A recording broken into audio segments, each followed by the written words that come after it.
Hello, everyone. Welcome into episode 175 of Two Countries, Two Americas, All Sports. Man, 175. We are 25 away from 200, which is awesome Wow. to see. I am Nick Hill. As always, from Chattanooga, Tennessee, United States. Joining me, as always, is Gus Tomazelli down in Americana, Sao Paulo, Brazil, and our recurrent special guest from the most magical place in the world, Orlando, Florida. It's Dylan Becker. Guys, Always, how y'all doing? always happy to be on whenever I can. And we're honored to have you, our NHL specialist. It's been a weird couple months with I've been keeping up. Um, Mickey's kept me busy, but we've reached a point in hockey history where it was impossible not to watch, given how much it mattered beyond just my Capitals or anything. Exactly. And it's really been, you know, as we're heading into middle of April, it's about time for the Stanley Cup playoffs, which you know all about. But before we get into playoff talk, we have to acknowledge something just absolutely historic that happened over the weekend in Long Island or on Long Island, excuse me, with the New York Islanders. Inside that arena, your boy Alex Ovechkin, the Russian, broke Wayne Gretzky's record of 895 goals. I mean, Dylan, you've been watching this guy forever. I mean, a lot longer than either one of us have. And obviously, as a Caps fan, you have been watching him intensely. Just talk about what this achievement means, how improbable it is, and where does this place Ovi in the all-time pantheon of hockey players? So we got to take this back to way before I was even born. Um, and let me look something up. Wow, he looks as a quick update on the Copa Okay, Libertadores. got it. Just Um, finished 2-2. São Paulo was winning 2-0 at their time. Go ahead, Dylan. all right, so March 23rd, 1994, Gretzky passed Gordie Howe by scoring goal 802. Obviously, he'd score 92 more goals after that. Um, in Gretzky's career, when that number kept getting higher and higher, people thought that number would be impossible because it's 894 goals. That 30 years it stood, and 22 years to the day of Ovechkin breaking the record was the day that Washington secured the draft lottery. And it was a guarantee that whoever won the number one pick that year was going to get Ovechkin. So automatically walking into the draft, everyone knew Ovi was going to be special. Now, just how special was this kid going to be? I mean, he had horrible acne, a weird haircut, didn't speak a lick of English. Meanwhile, he's celebrating goals by going absolutely feral. He's scoring from his back. Just an absolute animal and enigma of a player. Now, as years go by, he took on more of a leadership role. I think it was 2008 or 2009. He became our captain. He still had that flair and passion in him. But the one thing that always evaded Ovi was a cup. And in 2018, we finally got one after beating Vegas. And he went absolutely goblin mode as the crazy old Russian guy that he did. As we got closer to 2025, his goal number started getting closer to 894. And the question of someone breaking Gretzky's all-time record became not if, when. And when was on, what was that, Sunday? Yes. You never thought Mid-Atlantic hockey would be successful. They just kind of put the Capitals in DC for fun in 1974. But you look at how much Ovechkin has brought to the sport of hockey, how many fans he's drawn in, how many people in the state of Maryland, Northern Virginia, Delaware, he's introduced to the sport. He is easily the greatest athlete in all of DC sports. And the fact that we're blessed to see him break that major of a record means a lot to the city. And to kind of go on the more negative side of it all, I'm not sure what we're going to do once he retires, because he's done so much. And what do we do now? What do we expect from him? And personally, I want to see one more cup out of him. He has the one from 2018. He has the goal record. At this point, he's just playing for fun. And what's more fun than winning another cup? I mean, and that's what's just absolutely incredible about the story, right? I mean, 22 years. I mean, frankly, to me, he's almost the football or the hockey version of Tom Brady in that respect, right? For playing for 2 decades, continuing to perform at such a high level at his age. I mean, this is, especially in a sport like hockey. I mean, hockey is every bit as physical as football. Like, I mean, it's constant, play after play after play, possession after possession, where you're getting flung around, flung into the side of the rink. And for Alex Ovechkin to continue just fighting through, I mean, that dude is insanely tough. There were a couple times over the past few years where we thought he was slowing down. Like the 22-23 season was hard on him because his dad passed away. And we thought, okay, he's not really going to be in it mentally anymore. He and his dad were super tight, and completely understandable. And then earlier this year, when he broke his leg, we thought, okay, he's not doing it. No one comes back from a broken leg the same. Russian Machine never breaks. He came back 3 weeks later and picked up right where he left off.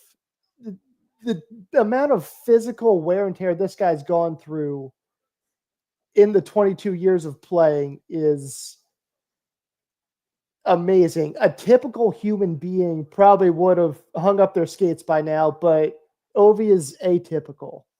Yeah, and to do it too, right? When he had like competition, right, for the best hockey player of his generation, right? I think especially of Sidney Crosby in Pittsburgh and that rivalry that they had, and for him to come out on top, at least in this respect, is super, super impressive. I mean, it's like the Messi and Ronaldo, but of hockey. It's any when it comes to the DC Baltimore against Pittsburgh rivalry, any extra injection to make things spicy again is always appreciated. Washington wasn't doing too great in the early 2000s. Pittsburgh was just kind of entered that weird transitional period after Lemieux was on his way out. Caps and Carolina are going to overtime. We'll see what happens with that. I got it on in the background. And for the past 22 years, well, ever since Crosby got drafted in, I want to say that was 05. It's always been, it was better, Ovi and Crosby. And I remember growing up, if someone wore a Crosby jersey to school, all of the Caps kids would just bully them, all out of good fun. Looking back now, we're all friends. If I wore my Ovi jersey, I'd get heat from the Penguins fans. But it has been so much fun to watch the two over the past 2 decades. And looking back now, they have so much respect for each other. They've all been through so much together. I'm pretty sure when they released the video package for it might have been $8.94. I'd have to rewatch it, but one of the video packages for an Ovechkin goal milestone, Crosby congratulated him because at this point in their careers, they're just here for fun. Sure, the money's good, but the hatred has gone away, and it's more of an old timer. We got only a few games left in us. Let's enjoy it while it lasts. Rivalry. Yeah, and Gus, I what your thoughts on that? Because I know you're not a big hockey guy, but you've followed Messi and Ronaldo more closely than the two of us. Do you see a similar dynamic there with Messi and Ronaldo versus what we're seeing with Crosby and Ovechkin getting friendlier as they age? Do we feel like we're seeing that with Messi and Ronaldo? I mean, that's always great when you have a sport with kind of like a two-player rivalry dynamic. I feel it makes the sport interesting. For example, I think European soccer uh, kind of lost a little bit of popularity without both of them. I think they should be in the same league. It's a pity that they're not in the same league. Uh, Imagine if they were like playing even in Saudi Arabia or in United States together. Uh, it would have make a great TV product. It would make a great rivalry. But yeah, I think in hockey too, that can translate into a more, a reach into a big audience. Like now, I think it's funny that the best player rivalry in the United States of America is not in men's sports, in women's sports with Caitlin Clark and Angel Reese. I mean, I definitely agree with that. I mean, the WNBA right now is basically just kind of living off of that one robbery. I mean, the Sky versus the Fever are going to be must watch television games because of Caitlin Clark versus Mhm. Angel Reese. To kind of circle back though to Ovechkin, you know, Dylan, you said that you're scared that he doesn't have much left in the tank. And obviously, playing over 20 years, it's pretty likely that he won't. Now, I know there's been some guys that play in their 50s. I forget what his name is. It might be like Jordy Howe or something. Yager is pretty sure Yaromir Yager is still playing in the KHL. He's like 52 or 53. Um, I can't remember how long he's been out of the NHL, but he last played with the Panthers, Because what and age is Ovi right now? I think he's 39. Okay, so So I mean, Brady played in football until he was 45. I don't see Ovi playing till he's Tom Brady's 45 because he's already said that this is his last contract with Washington and that he's hinted at the idea of maybe going back to Russia, finishing his career with Moscow Dynamo, the team that he started with, which, like, that's okay.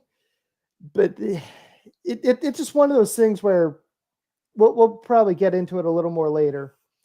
Hypothetically, if Washington were to win the cup this year, or maybe next year, I don't know. Like I said, he's got one more year left on his contract. Why not? Back to back. Wouldn't you want to go out on top? You have the championship. You lifted Lord Stanley above your head. You don't need to do any more. Just hang it up. I'm not saying I'd be mad if he hypothetically continued in the KHL, but there's And such a parity in the quality of the two leagues that at that point, what are you doing? And my other worry is, oh, that's a tripping penalty.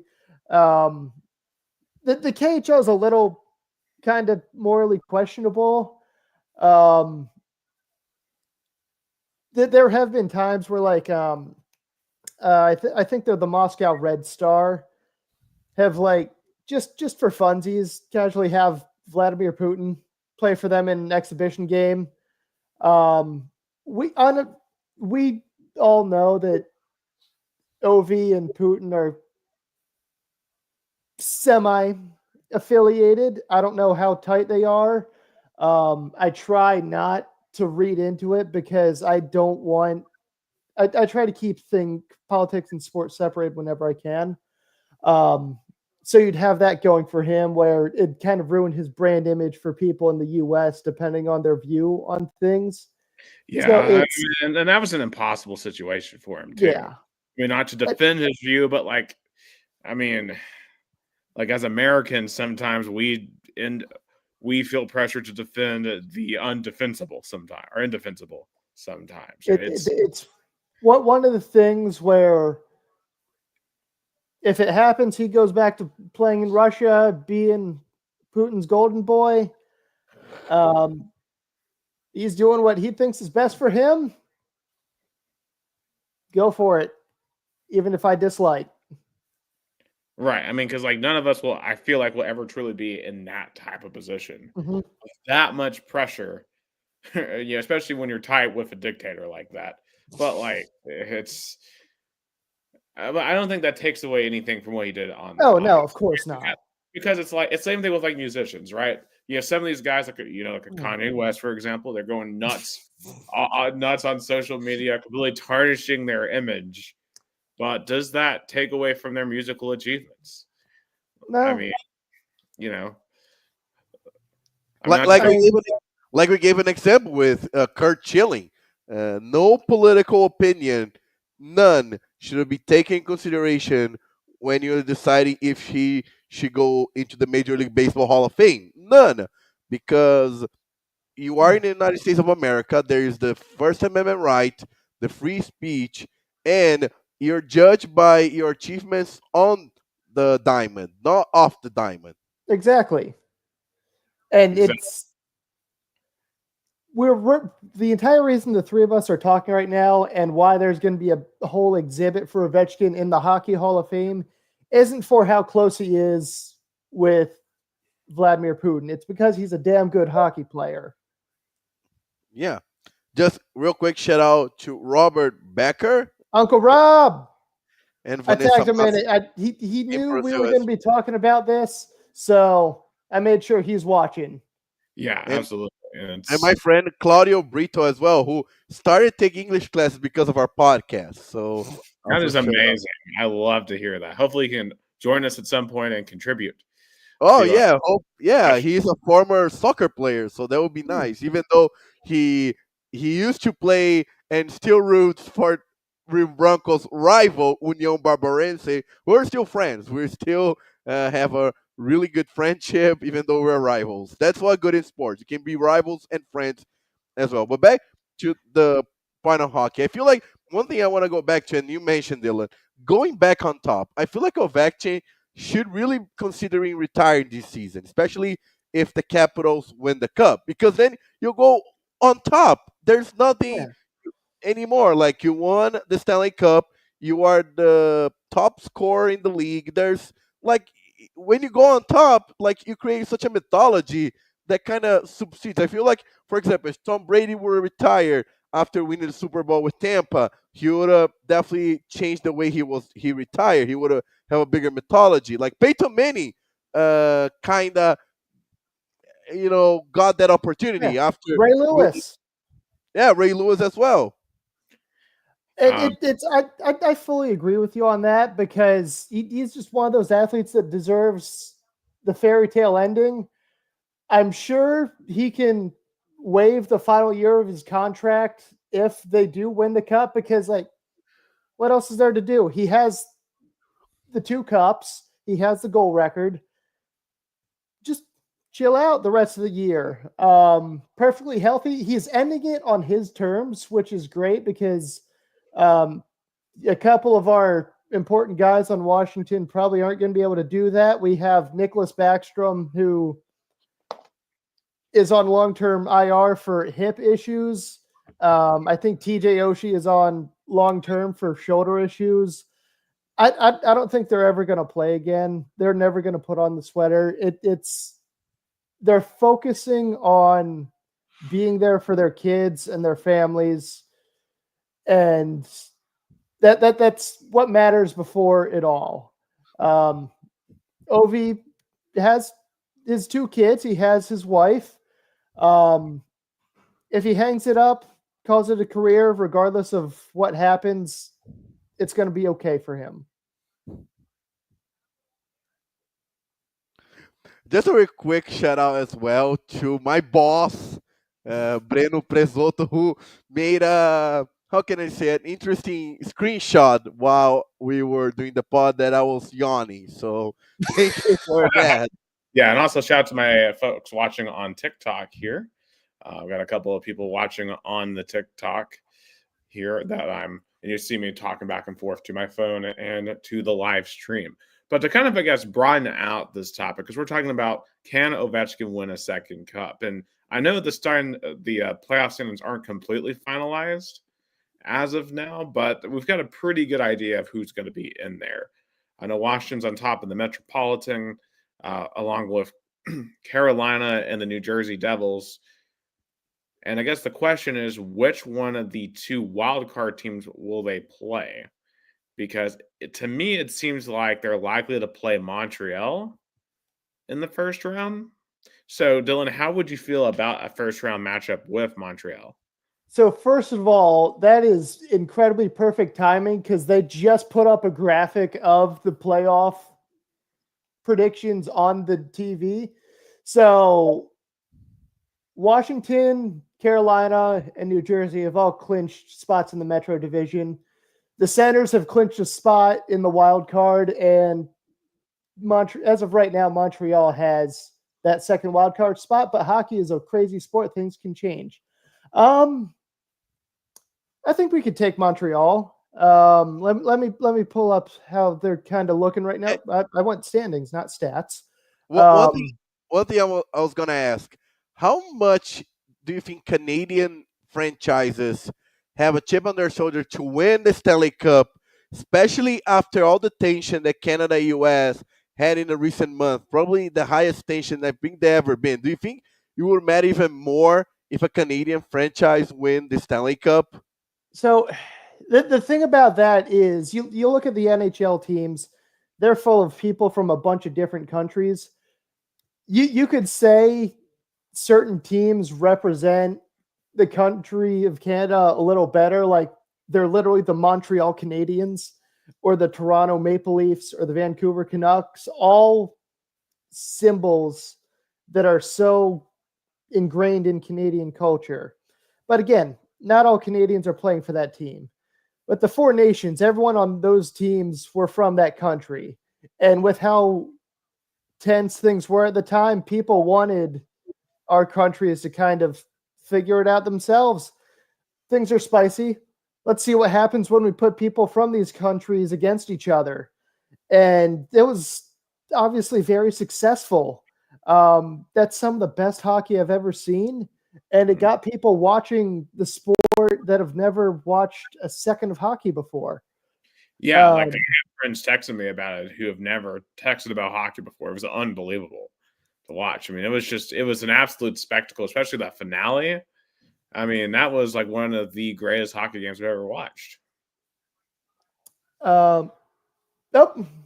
Shootout goal for Washington. Nice. But, anyways, looking at a hypothetical matchup against Montreal, their goals against isn't great. They're minus 17 in their goals for goes against ratio. They've been pretty hot lately on a 6-game win streak with a 39, 30, and 9 record. The first round is always weird because you see the craziest scenarios happen. Toronto won their first playoff series in I don't even know how long last year against, I want to say it was Boston, who had the most successful regular season record anyone's ever had. And then they got swept by Florida in the second round, who eventually went on to win the cup. Now, Washington it feels like we always have a yearly conversation about, is this year the Toronto Maple Leafs finally do something in the playoffs? We missed it last year, I think. Actually, no, I think we did talk about it just for funsies. But like with Austin Matthews, with the other talent that they have on that roster, they always have one of the most talented rosters in the entire league.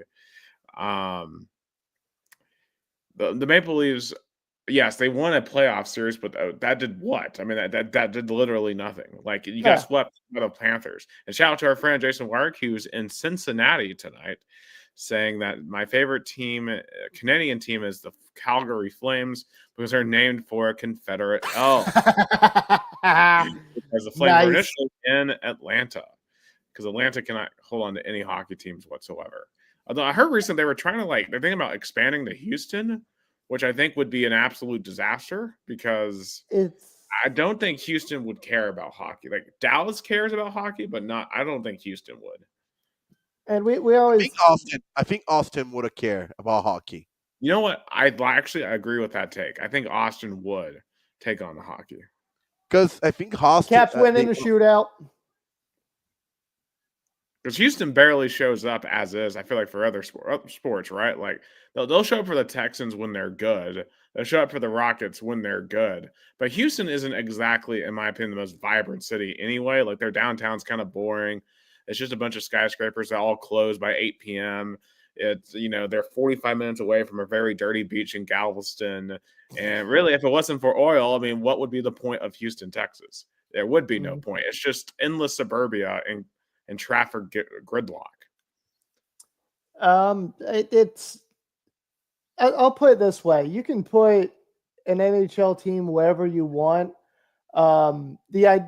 Years ago, the idea of hockey in Nashville didn't make sense, but the Predators are one of the most popular things to do or see in Nashville, because this year wasn't too great for them, but they used to be until they. Gary thought they were good enough to give them an outdoor game at Nissan Stadium.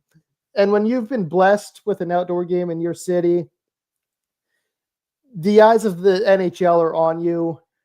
So might as well show up and do something awesome. And I was at that game.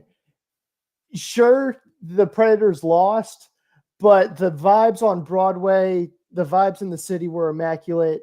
People just showed up and had a blast because it's Nashville. You got to party. Yeah, I'll never forget those Stanley Cup games there. That was absolutely insane. Those were also very important and entertaining and rough to watch as a Caps fan since Pittsburgh ended up winning.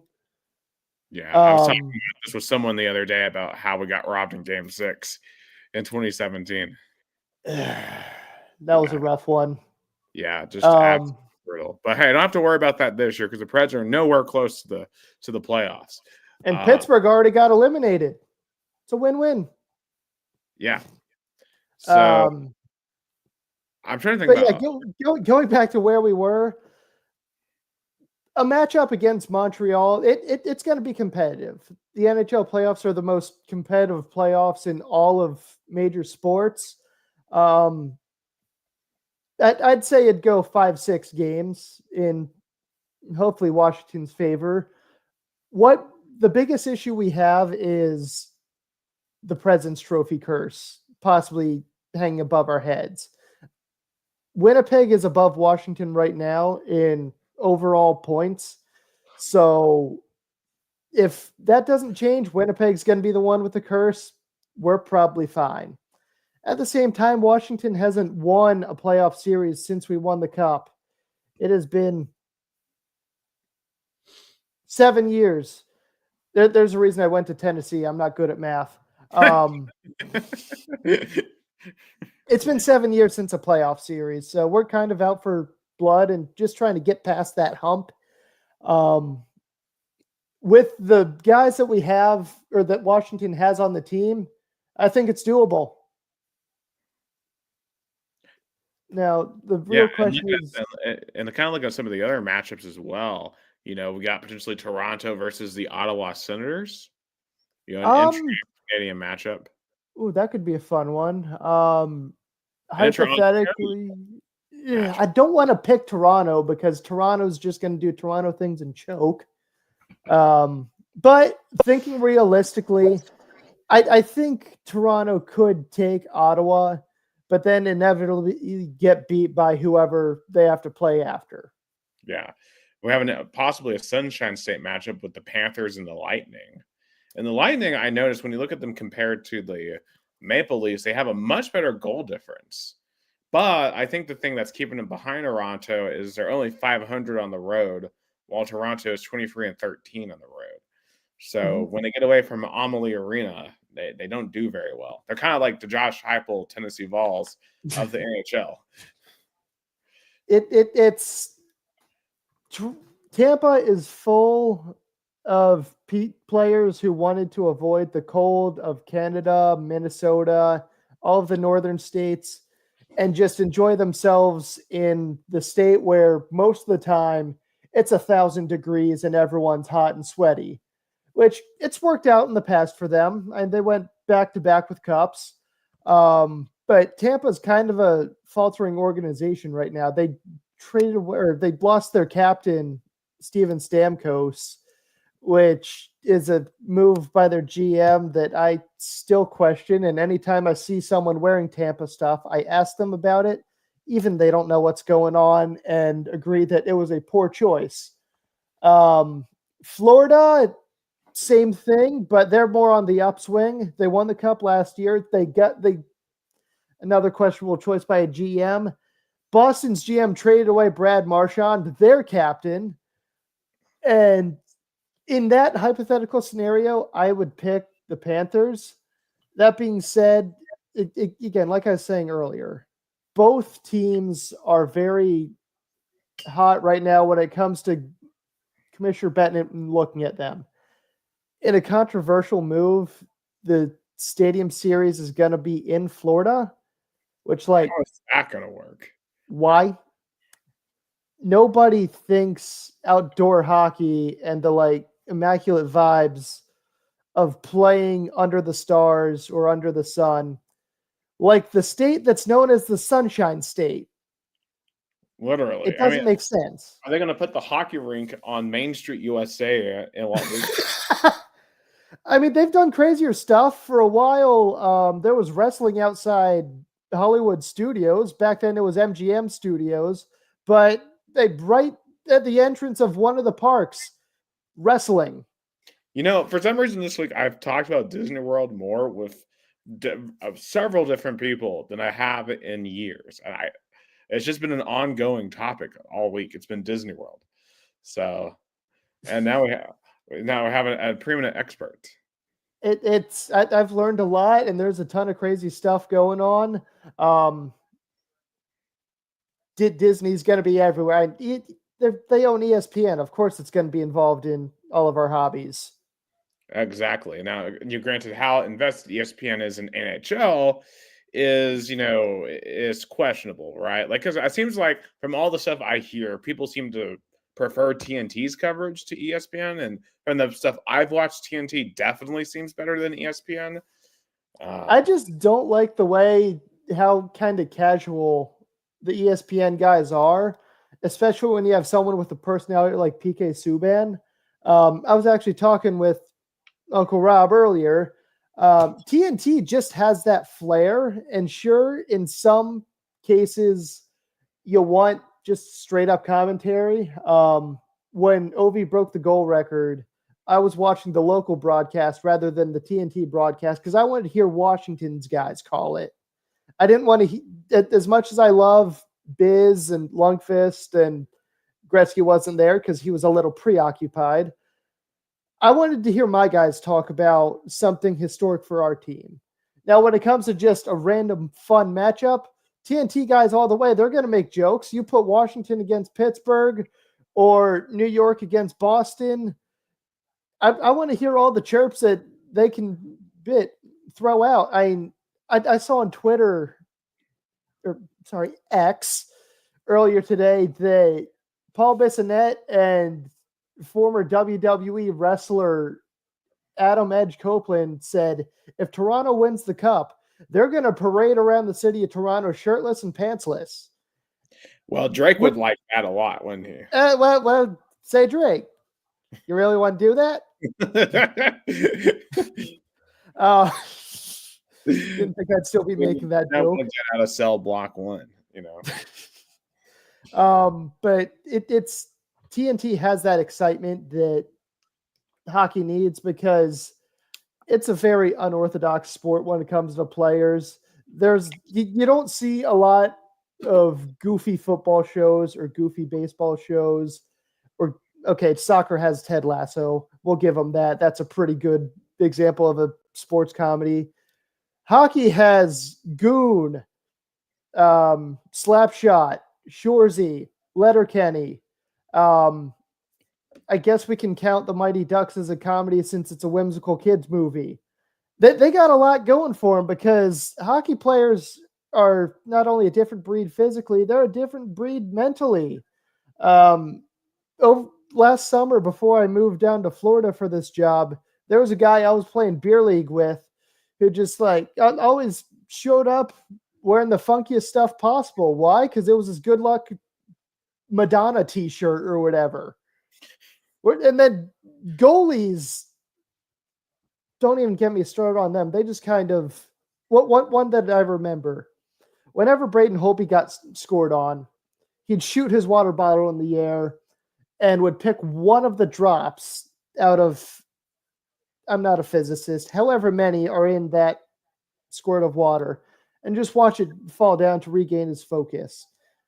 That they're all just a bunch of weird psychopaths, because you got to be crazy to put on all of those pads looking like the Michelin tire guy and take 100-mile-an-hour slap shots your entire career. Yeah, I mean, what they do. I mean, I think about Carey Price, what he did in the Four Nations Cup for Canada, yeah. and how much pressure he had in that particular spot. So, it just shout out to them. Now, as a Metro guy with Washington, I want to ask about Carolina and the New Jersey Devils Oh, that's potentially. going to be a spicy one. Yeah. So I'm a little biased. We have the most fun to watch division in all of the NHL. We have some of the best rivalries. Washington hates Pittsburgh. All of New York hates each other. And let me scroll down.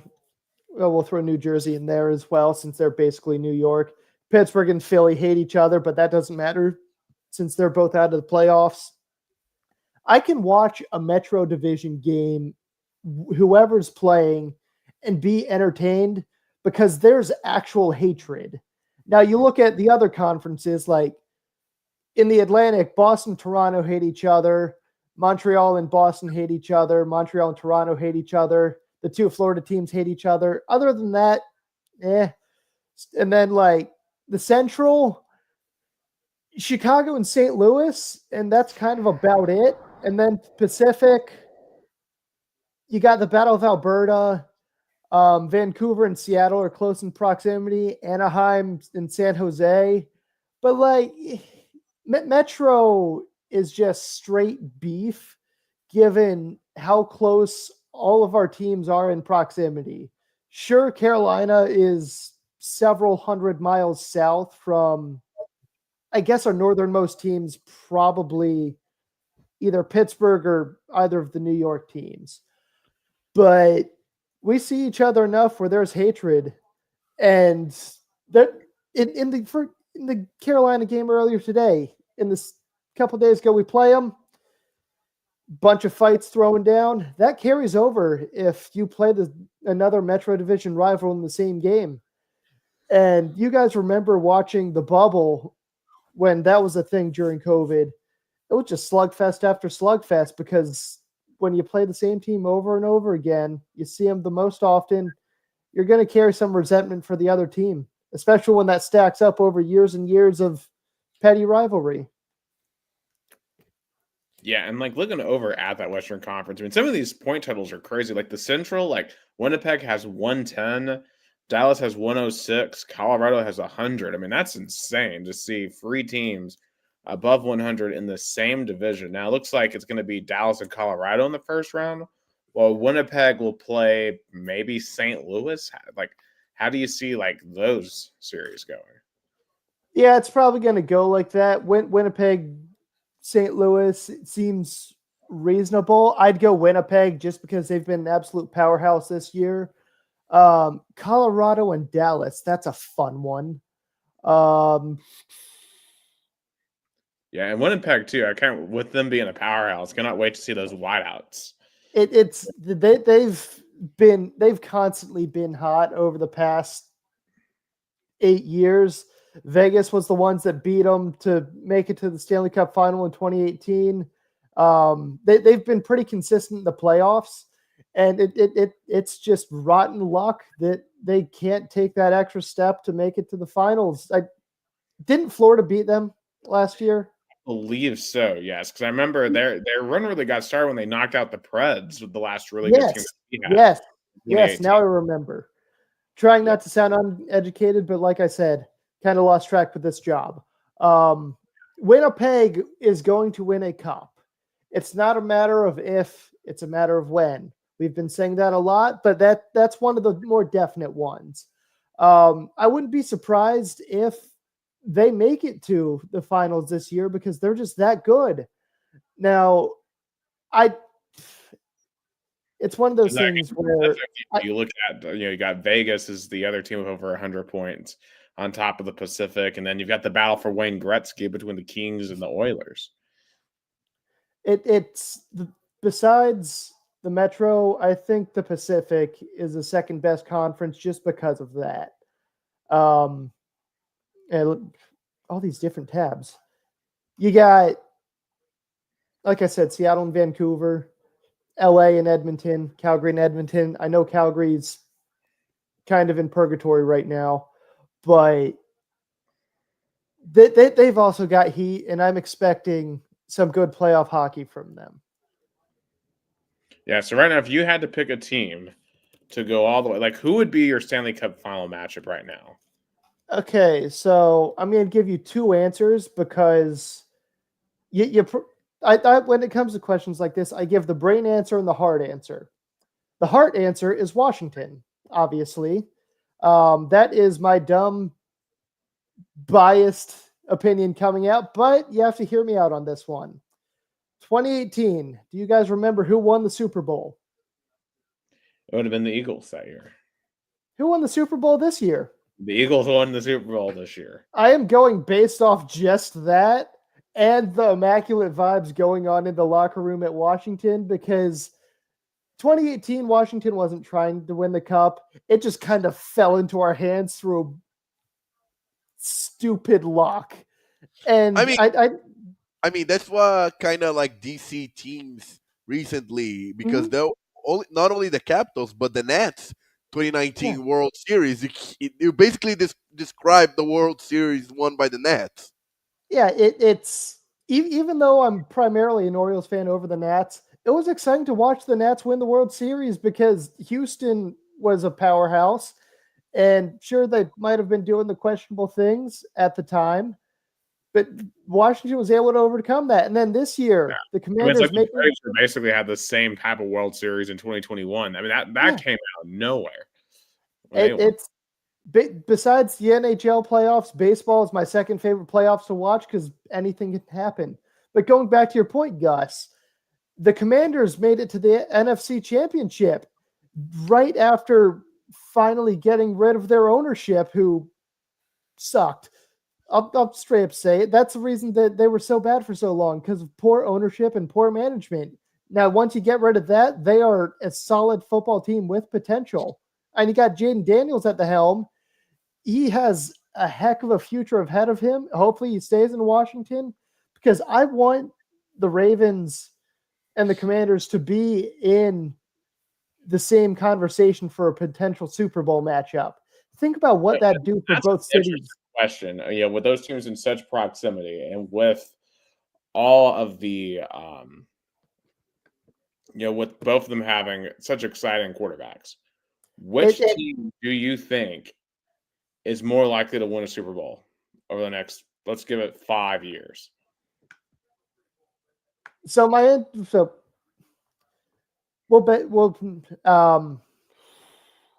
brain and heart answer are the same for that. Baltimore, because I'm biased and Lamar Jackson is just that guy. But at the same time, I think the Ravens have wanted it more because they've had more recent success, and they just want to get over that hump of finally getting to at least, they want the Super Bowl. Lamar needs the Super Bowl before he's not a Raven anymore, whatever that means. Mark Andrews once won. Things are a little bleak right now with the Justin Tucker situation. Hopefully we get that sorted out and can maintain the success going. At the same time, Washington has had that taste of success. Once you get just a little sip of it, you want more. They're going to keep coming for it. I mean, plus they have Jaden Daniels coming off a rookie year, so they've got a lot of time to build up around him. While with Lamar Jackson, I mean, how much longer do you really have with him in his prime? Like, I don't know how much longer you truly have with a prime Lamar, especially considering that in the AFC, you have to overcome the Chiefs. You have to overcome the Bills. And it just seems like, to me, the Commanders have an easier road, the Eagles notwithstanding, because the Eagles obviously have seemed like they have built up a team that could go on a dynasty type run. But, I don't know that because I have questions about Nick Sirianni long term. Can he, stay there? Because the Philadelphia fans are willing to throw him out of the franchise midway through the year, but then they went on a Well, run. that's just Philly. Yeah, It's. I agree with your point. Washington has an easier road to the Super Bowl, but Baltimore has always been a tough team, unless they're playing the Chiefs, because that things just kind of happen against them. I won't say what they are because nothing is ever confirmed, and I don't want to sound like a tinfoil hat conspiracy theorist. well, I've certainly made conspiracy theory accusations before, including someone I have later on in the podcast on the rundown. But it's in that scenario, I think Baltimore would go over. But going back to the Stanley Cup, the Heart wants Washington to win because the Heart wants Ovi to go out on top. He has the goal record, win the cup right off in the sunset. Now, thinking logically, I would probably pick. I'm going to go Western Conference and go Winnipeg because, like I was saying earlier, they have that chip on that shoulder of being just right there and it being taken away from at the last second. Winnipeg is thirsty for a Stanley Cup. Canada is thirsty for a Stanley Cup. It's been since 94 since Montreal last won it. The Canadians want their trophy back. And I have zero issue with Winnipeg winning it. They've got the talent. They have the potential. The Pacific, despite being one of the more weaker conferences, they can pull it off. And the entire country would rally around Winnipeg getting it. Also, we were wrong. It was Edmonton, yeah. Which and that would be like my desired matchup if I could choose any matchup. Would be Maple Leafs versus Oilers, just because of Matthews versus McDavid and how epic that would be. And of course, obviously, you would take away, I guess, the Canadian element because a Canada team would have to win it. But then it would be so much pressure on both teams to be that Canadian team. Austin Matthews and Connor McDavid are the next Crosby and Ovechkin. Both are incredibly talented. Both are with franchises that weren't doing too hot when they got drafted, and they're getting there. McDavid's been in the league for 10 years. I think. Matthews is David too. He did get an iconic moment though in that Four Nations.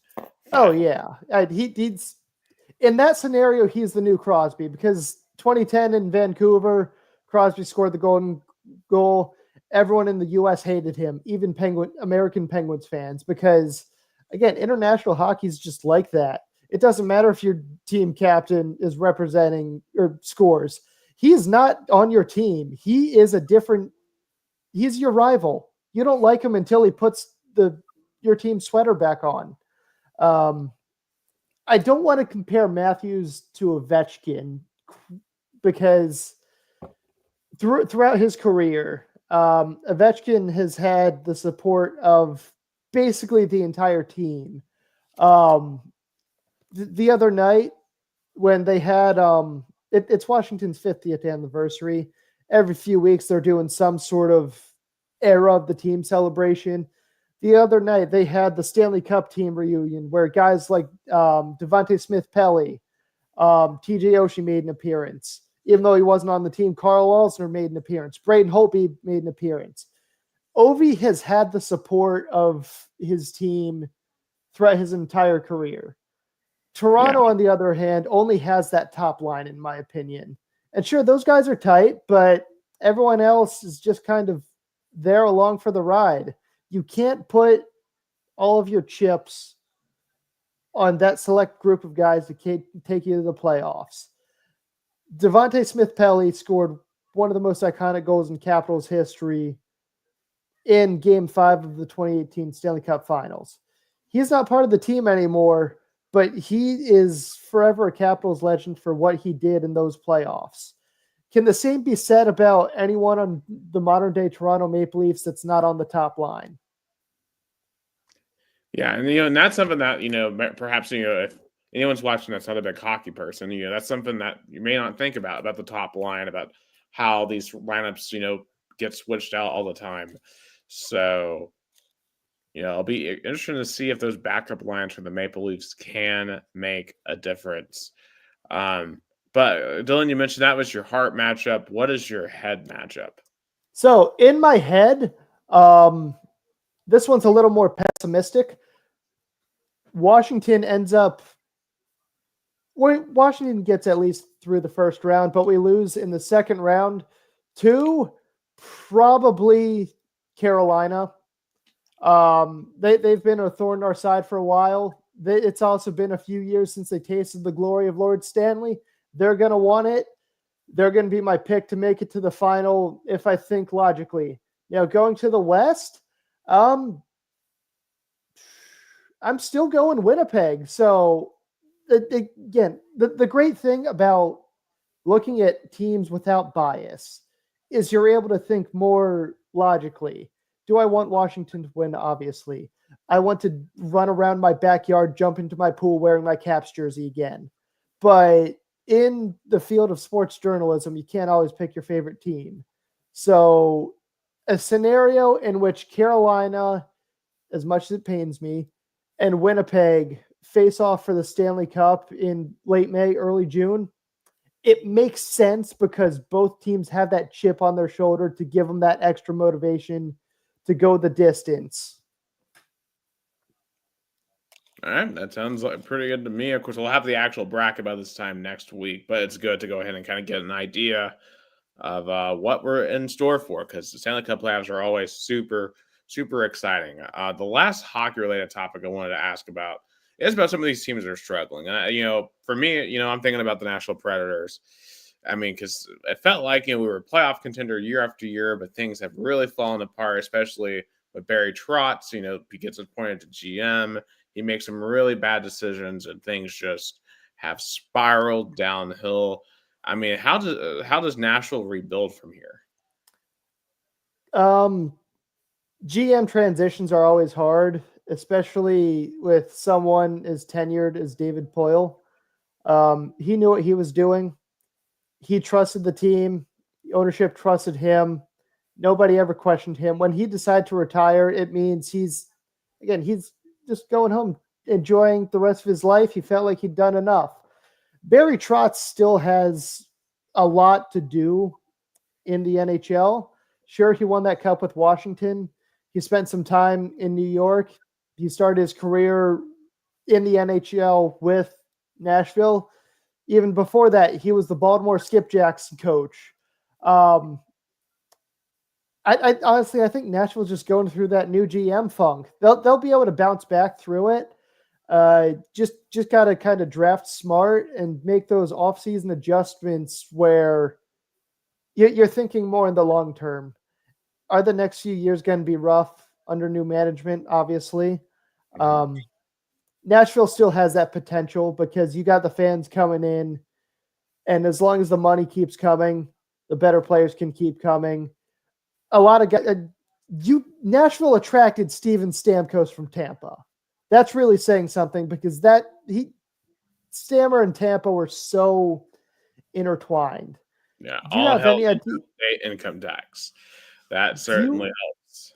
Do you have any idea how much it takes to attract the captain, one of the franchise players of a team, to a different city in free agency? Stamkos sees something in Tampa, or Stamkos sees something in Nashville, and the future's going to be bright for them. You got to go through the rough patches, though. Yeah, I'll say this. I guess I'm more hopeful for them than I am the Titans right now. Because look on the bright side. You got a new stadium coming. Yeah, new stadium coming, and I guess Cam Ward probably coming as well. And just looking at some of the rest of these lower teams, where San Jose is still the worst team in the league. Utah HC, Utah Hockey Club, I know that's still a dumb name for a team. They'll fix it eventually. I mean, not a bad first season. You can tell that there's new energy in that franchise, no longer being in Arizona and playing in the college hockey arena. The Chicago Blackhawks have just had a lot of off the ice issues. And they have Connor Bedard, but what else do they have? Interesting thing, actually. I was talking to a Blackhawks fan, might have been yesterday. There's rumblings that it's not confirmed, just like dirt sheet hockey talk. There's rumblings that Chicago might trade Bedard as part of their rebuild. Why they Really? would do that, I don't know. This would be something we'd have to ask Jason about. Say if We Jason know is Stan. still watching, I would like his take on it because he's a big Blackhawks fan. Um, And Jason, if you're still watching, put in the comment section how you'd feel about that. Um, I have a feeling he wouldn't be very happy about no that one because would. Chicago's just getting rid of all of their possible not only their possible franchise guys, I but mean, their actual franchise guys. I don't know if it's quite the Dallas Luca situation, but man, Yeah, it's Chicago has the potential for that rebuild with Bedard. He's the new face of the team. Treat him like it. Give him what he wants. Hopefully, things will improve for Chicago under him. Because I'll use earlier I said Washington was struggling before Ovechkin. They not fun to watch. My dad was talking about when they played Detroit in the 97 Stanley Cup final. He didn't even bother watching because, number one, Washington got there just on stupid luck. Number two, nobody could stop Detroit. Now, Chicago's division is indeed tough, but you just got to kind of deal with it. You're going to go, their rough years have been a little longer than elsewhere, but that's what happens when you have a GM like Stan Bowman to constantly ruin things for you when he doesn't know what he's doing or just kind of goes crazy. yeah. And also, I'll say it's going to be so weird having a playoffs with no Rangers, no Penguins, no Bruins. That's It is going to, very disturbing. yeah. So Um, those were always teams that always seem to be in the playoffs. They're just not going to be in there this year. Boston, especially given their historic regular season run from last year, Buffalo is going to Buffalo, 14th straight missed playoffs, whatever. Pittsburgh and Philly are weird because Philly, they've been struggling. The Torts experiment has failed. They're looking for someone else. Pittsburgh is depressing to watch because as much as I grew up hating them, I want to see one more matchup between Ovi and Crosby in the playoffs. This debate is over 2 decades old. I know Crosby has more cups, but I want to see these two old timers go at it one more time in the playoffs. Looking at the other team, New York, they've been hot. They have the potential, but it's been a funky year for them. I've been rooting for Columbus all year with the tragedy of the Johnny Gaudreau's passing. That they're all fired up about that, and it's I hate that I'm laughing. It is a rare example of you guys remember the days on Rock Solid Sports, my theory of when tragedy strikes a city, teams do better. Oh, yeah. This I is mean, New Orleans, the Saints won the Super yeah. Bowl. Saints win the Super Bowl. Yankees make it to the World Series after 9/11. The Yankees Alabama won the national title after Tuscaloosa was destroyed in a tornado. Like, It's like that happens. all of these scenarios. It's never a guarantee, and it really sucks to see Columbus not do great after the loss of Johnny Hockey. Because I'll go a step further. I fully believe that if Gaudreau was on Team USA, we could have won the Four Nations tournament. Just the talent that was lost in him is an absolute tragedy. And you hate to see it happen to, again, Columbus used to have the potential to be decent playoff contenders. When Washington played them in the 2018 run, that went to 6 or 7 games, and I thought they were going to get past us. It's the Columbus area has great potential for sports, and it just sucks to see what is happening to the Blue Jackets. Yeah. So in any case, though, it's certainly good to be caught back up in the world of hockey and I cannot wait for the Stanley Cup playoffs. We've got some other sports we want to talk about here, real quick. Circling back around to college basketball because this past weekend was the Final Four, and unfortunately, I don't think you could have gotten a pair of worse national champions for Tennessee fans. We have Florida on the men's side, UConn on the women's side. Both teams beat. Like the men's team beat Florida at home by 20. The women's team beat UConn at home for the first time in 18 years, but it doesn't matter because both teams ultimately won their respective natties. Now, I will say this: despite Florida winning, it was an awesome Final Four. Like every single one of the free games was insane, and Houston, Duke, and Auburn all choked hard. And I want to ask y'all, which team do y'all think choked the hardest out of the three between Houston, Duke, and Auburn? Duke, Because Duke for sure. Duke.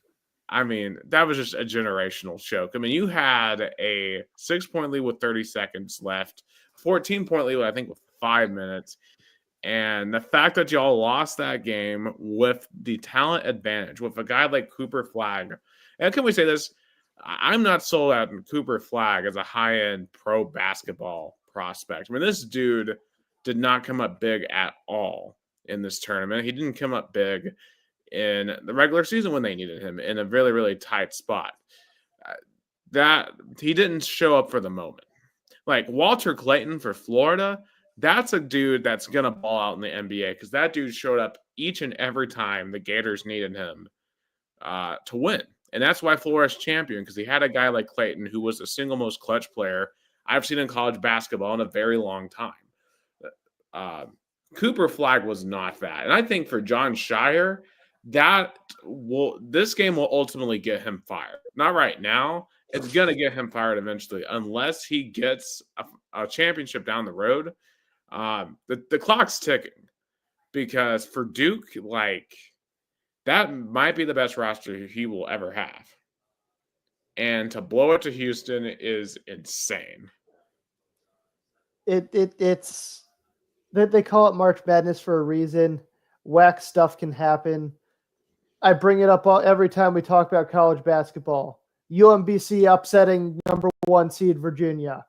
One of the greatest moment of my dad's life, besides in order. Caps winning 1983 World Series. Caps winning the Cup. Probably the birth of me and my brother. And then it's March Madness is going to March Madness. Crazy things are going to happen. And that's why people watch, because you have these, not that any of the Final Four teams were nobody schools, but you got these schools that a lot of people can't even point out on the map. The only reason I know about UMBC is because my dad went there and I'm from the state of Maryland. But you got these nobody schools just coming out of nowhere, upsetting the schools everyone knows, everyone loves, everyone's a fan of. It is just entertaining basketball. I will say this, though. We didn't really have upsets of that caliber in this particular tournament. Which was disappointing. Yeah, I mean, and that's the thing. And that's the ultimate debate. We were having this debate in the newsroom the other day, actually. Is it better to have a chaotic early tournament that leads to a bad Final Four, or have a more chalk-filled early tournament that leads to an amazing Final Four? Because we got the latter here. And honestly, I love upsets. I love chaos. But the thing is, we haven't had a Final Four like this in at least 6 years. And it's because the best teams weren't making it this far because of all the crazy upsets.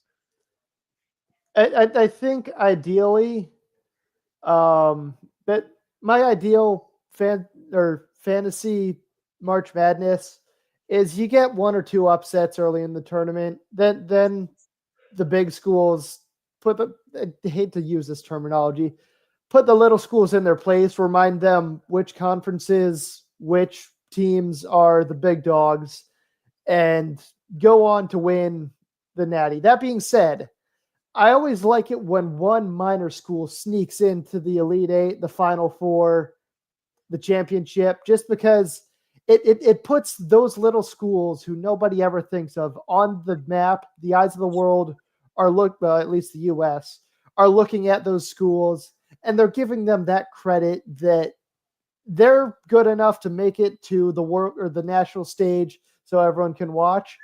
So a balance between those two is always my favorite to see. Yeah, I think St. Peter's to me is the most improbable run ever. Their run to the Elite Eight a few years ago. But for Florida, I mean, they were just the best team down the stretch of this season. And that Florida Auburn game, I mean, that was an epic tilt. And for Auburn, they had been the best team throughout the season, but you could tell down the stretch that they were kind of faltering a little bit. The shooting wasn't there. And Johnny Broome ultimately got kind of exposed there in that game against Florida. And for Bruce Pearl, that's a painful loss for Bruce because that's probably the best team he'll ever have. And obviously, it's a different situation than John Shire, where Duke friends are just fierce. I think if you're an Auburn fan, I think you're just depressed after that loss because you're not going to have a team that good again. I just don't see them having a team that good again. In Houston, the same way. I mean, that last possession by Houston in the national title game, that dude, why did he not take a shot?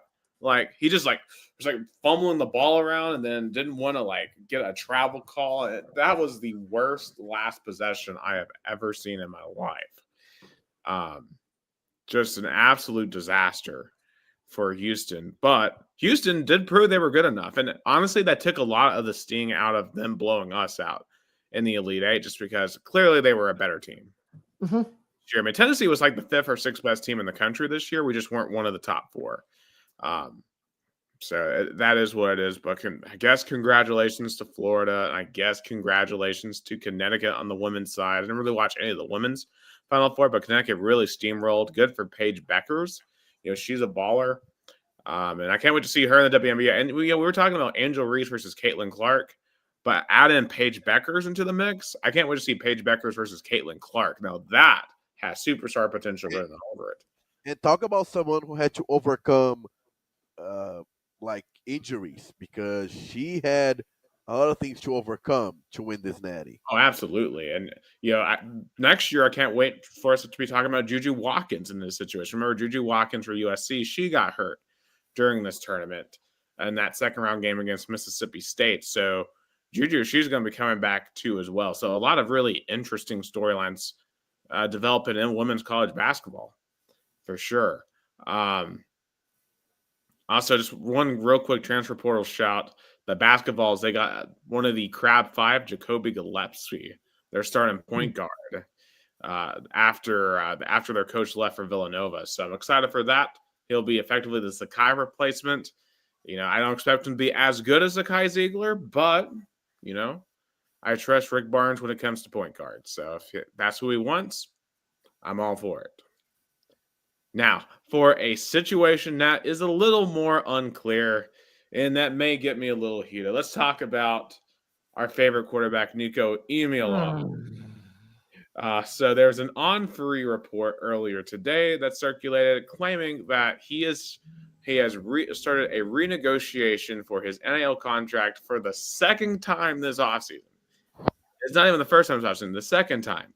Now, there's been reports since that claim that this is not completely true, that this is stretching the truth, that this is an embellishment, that he's really just renegotiating fine details. He isn't threatening to leave or anything. But still, the fact that this report got published, it's not a good look, right? Just a heat check of the fan base is not good. Some of the friends I talked to, they're furious. Some of them say they're out on Nico over this because they're like, he's not good enough to be constantly renegotiating.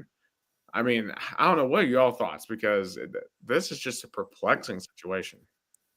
So we talked about this when NIL deals became legal.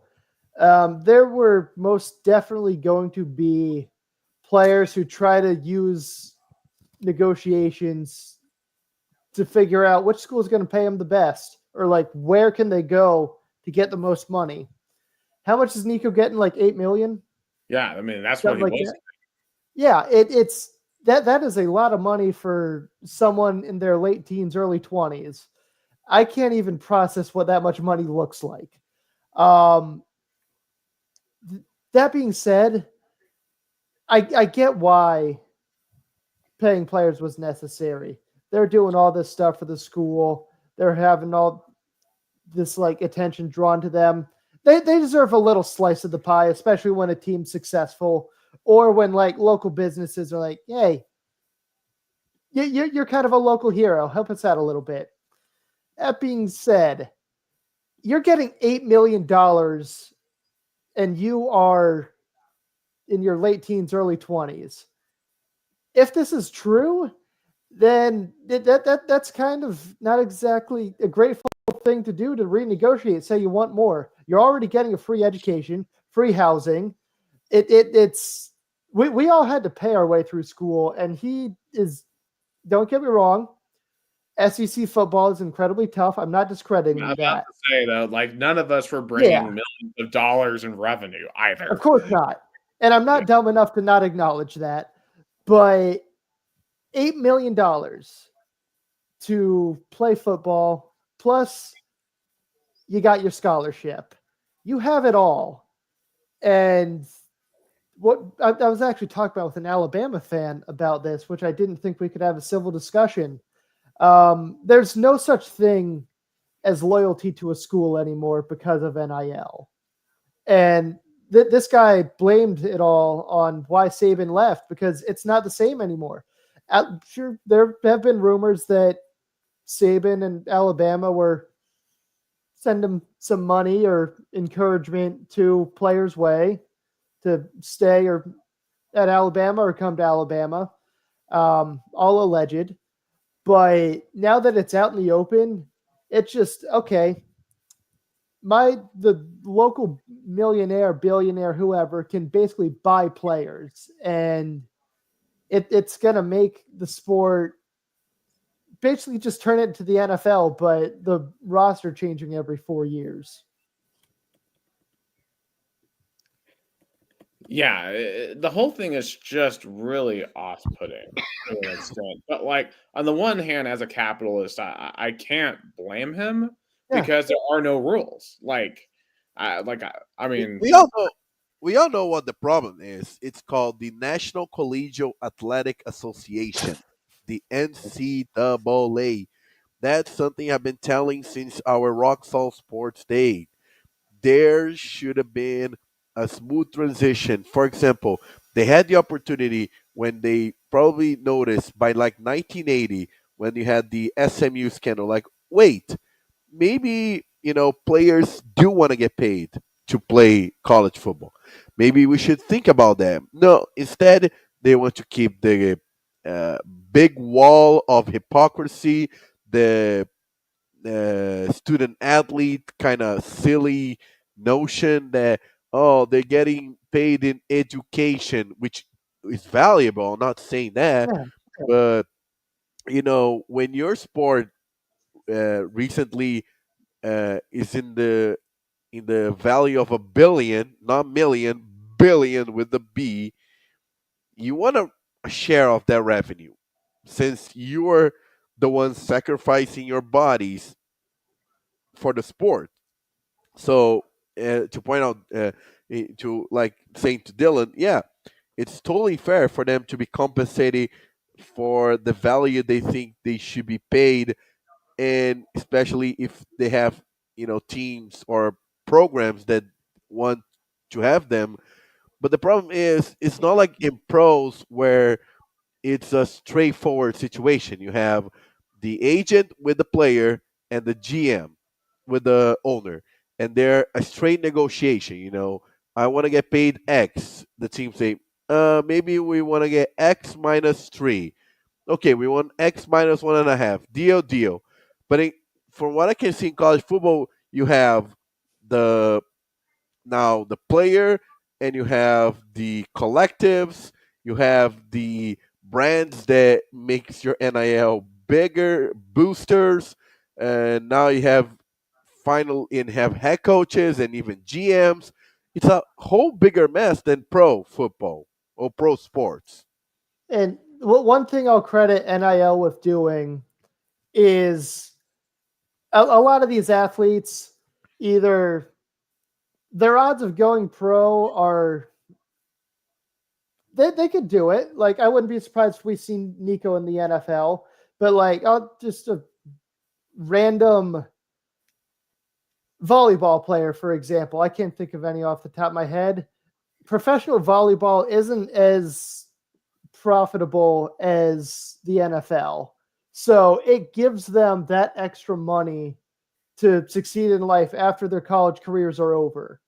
Now, if you are good enough to make it to the NFL or the NBA or whatever, then it's just a matter of how long you can stay at that level before you retire with glory, making a ridiculous amount of money, or you just kind of falter out with money, of course, because if you go pro, you're making money.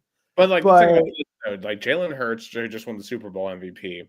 He is making $255 million. So $8 million compared to $255 million. I mean, that's not even close, right? Like that's multiple times fold compared to what top tier NFL guys are making. And like if you get injured, like Nico is 20. Like $8 million isn't going to last. Now, granted, if he invests smartly, sure. Yeah. But he's got a large family around him. There's rumors that perhaps his dad is maybe trying to run the thing, which would be really unfortunate. And just honestly, if you look at him on TV, because they show him sometimes, I could tell you aren't here for Tennessee, bro. You're just here for your son. Yeah. But and that's whatever, right? Like it's his son. I guess there's two thoughts I have in this. One, remember we sued the NCAA because of Nico. Like we basically destroyed the NCAA's ability to enforce anything so we could have Nico Imialava. Because the NCAA tried to punish us for, openly going and deciding to pay him. And we decided, no, you can't enforce this anymore. And the courts ruled with us that you can't enforce this anymore. So we basically kneecapped NCAA for this. So we have, in essence, created our own problem. Now, the transfer portal has been amazing for Tennessee in that we've gotten a lot of top-tier athletes. I mean, all my favorite athletes, frankly, of this decade, outside of Zakai Ziegler and Jemai Mashak, are transfer portal guys, like a Dalton Connect in basketball, a Hendon Hooker in football. Those were transfer portal guys.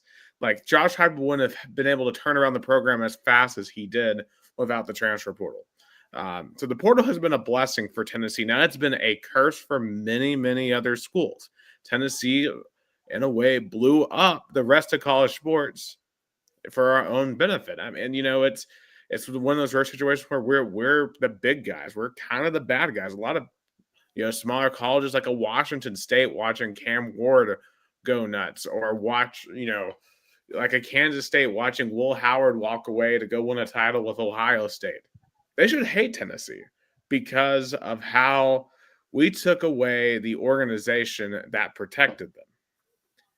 But two, at the same time, just from a personal, emotional standpoint, someone who's grown up watching Tennessee football since 2006, I want these guys to want to be balls. I want these guys to bleed orange and white. Like Peyton Manning bled orange and white. I don't know if Nico does.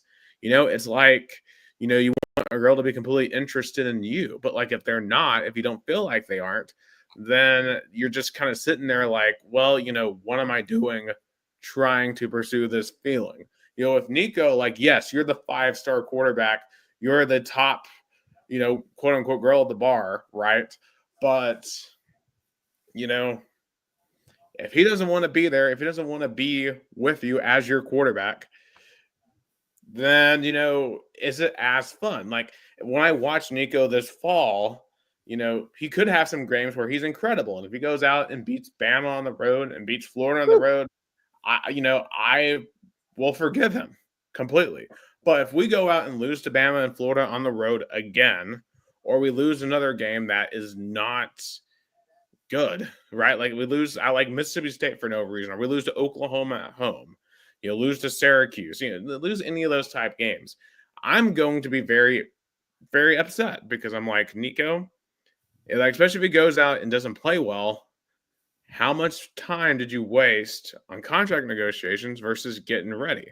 Because, these pro guys, right, they get into a contract and they're able just to then focus on football until their next contract comes up. But in college, these guys are not on these contracts, so they can just renegotiate literally whenever they want, apparently, because there are no rules. So I don't know. That's just kind of, I guess, my two train of thoughts in terms of like we kind of brought this situation upon ourselves. But perhaps to some extent, yes, I'm okay with that because it's made Tennessee athletics much more enjoyable. But now we're also beginning to see the downside of it because we kind of let the leopards eat our face. And another thought I just had, is there a collective bargaining agreement with all these teams? No, there is none. Okay. Now, teams are just getting GMs now for the first time. Like Andrew Luck just fired the Stanford head coach, and that's the first time we've seen that. But in terms of a CBA, you can't have a CBA when the entity that you negotiate is not the one that the player plays. Like you can have a CBA where you negotiate like your contract with the franchise itself, like it happens with the NFL, NHL, MLB, NBA. But how can you put a CBA where it's not a salary? It's a name, image, and likeness.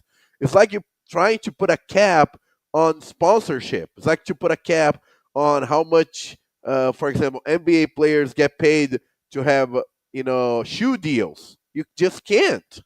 Even still, hypothetically, what's stopping players who maybe don't get enough or as much money from NIL as others from just like kind of not showing up?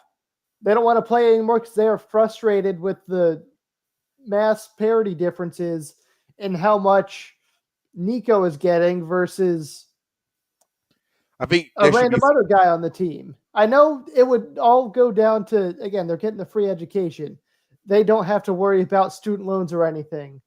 But the guy making $8 million is going to have a whole different mindset than the guy that's just there because he's getting a free ride to college. Right, but the free ride to college, I don't know how valuable that really is anymore for these guys because these guys are thinking about going to the NFL. And with the NCAA falling apart, I mean, how much longer? Like, okay, can the NCAA really enforce like GPAs? Can they really enforce these guys actually going to college? I don't think they can. And I mean, college football really isn't college football anymore. It's just semi-pro. Yeah. And I think at some point we're just going to have to divorce it from the idea of these college universities entirely. And I don't know what happens at that point. Like, what happens to all the tradition? What happens to everything that makes college football unique? But like, we've killed the Pac-10, right? We've killed all of these incredible rivalries across the country. For what? I think go play a conference game at California. I think it all kind of depends on the sport when it comes to like how the student athletes are regulated. Like, I never saw any football players or men's basketball players in class ever. I think I might have had class with a few of them. Actually, no. I have seen one. Usually, it was the bench warmers that aka the GPA risers that actually show up to class, and even then, I remember them being like, "Hey, what's going on here? Can you help us out here?" Because they know that it's their job to make sure the GPA is high enough to keep the program out of trouble. But at this point, I don't think it matters because NCAA can't enforce anything. I've seen one important player in class at my time in Tennessee. My senior year, I took Benny's on-air broadcast class. Omari Thomas was in my class as well. He participated. He was a great student. Heck of a guy to talk to and learn with. But like in other classes, in my media law and ethics class, I sat next to Trey Lipscomb. In my history of media class, I had a few of the women's basketball players in there. It all depends on the sport. I've heard a story about Jonas Idud. I'm not going to repeat on here, but I heard a story about him before he transferred to Arkansas. That was pretty interesting to say the least. But and all things considered, though, I just think they're going to have to divorce all this from colleges, and because as long as they're with colleges, right? Because you're not going to be able to pay full level professional salaries through a university because we're already seeing federal funding for colleges be slashed anyway. Mhm. And I know not all these colleges are public, right? I mean, you have like your Stanfords and Vanderbilts that are private, but like those schools aren't going to all of a sudden start paying millions of dollars to their football players. Like that's just never going to happen. So what I think is going to have to happen is you have to divorce college football from the colleges. And that way, so you can actually have proper CBAs. Now, how do you handle the NIL? I have no idea. I have no idea because, as Gus said, that's independent of the it's independent of the colleges. And is there a way to, because like we saw last year, literally Dave Portnoy go on and say, I will pay $10 million to a 5-star quarterback to go to Michigan. There's nothing stopping him from Yeah. doing it. And if I had that much money, I'd go in and say, I'm paying $20 million, one, to Nico to stay, and two, I'm paying $20 million for a 5-star receiver to come. And if I had that much money, I would also go and say, look, I don't like the job that the offensive line coach is doing. I want him gone. I mean, it's more of a fiefdom than a sports team, right? Because it's all determined by if you have money or if you don't, and it's a microcosm of American society at this point. So you brought up federal funding, and I had this. We touched on it a little before the podcast, but I want to keep going with it. They are student athletes. Would the Department of Education, even though it's being slashed right now, have any reason to step in and try to help regulate this? No, well, I mean the Department of Education it's about to get cut, or at least they're going to be basically bogged down to the point where they're not going to do much of anything. Now, Congress Yeah. has to come in and cut the education department, and I don't know if they're going to do that. But I mean, the Trump administration is not going to do much of anything through the education department, and I don't see Donald Trump stepping in with any government overlay because I mean Donald Trump's the ultimate capitalist. He is not stepping in at all on this. I mean, and really the people that you have seen are like Alexandria Ocasio-Cortez saying they need to step in and do this. But AOC is in a minority party right now. That's just not going to happen. And AOC is not from a college football area. She's from New York City. Like, what does she care about college sports? So you say that, but a thought I had is, again, President Trump being a capitalist, cutting money for stuff.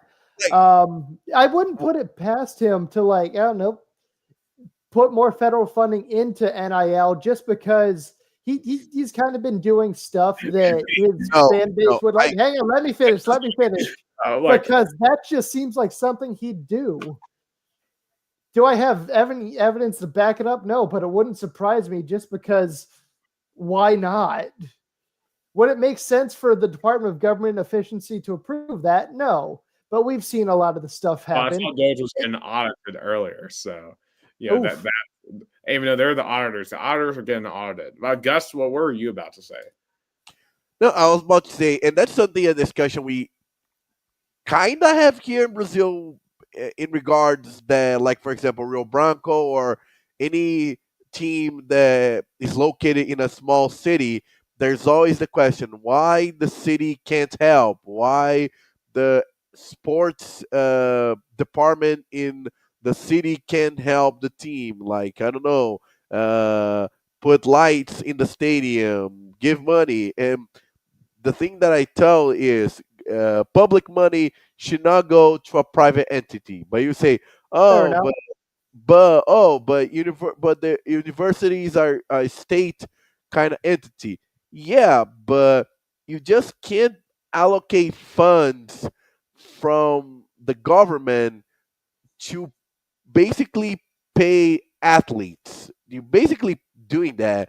Like, that's not what the education money should be going to. especially And when students are going thousands and thousands of dollars in debt. yeah, Yes. yeah. So, and two, Yeah. I mean, there's already controversy over paying for stadiums. I mean, I know that one firsthand in Chattanooga.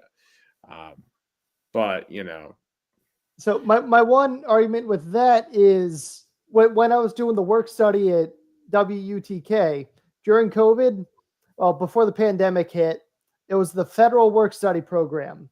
Now, pandemic happens, everyone gets home. Because it was under a federal program, I still got paid.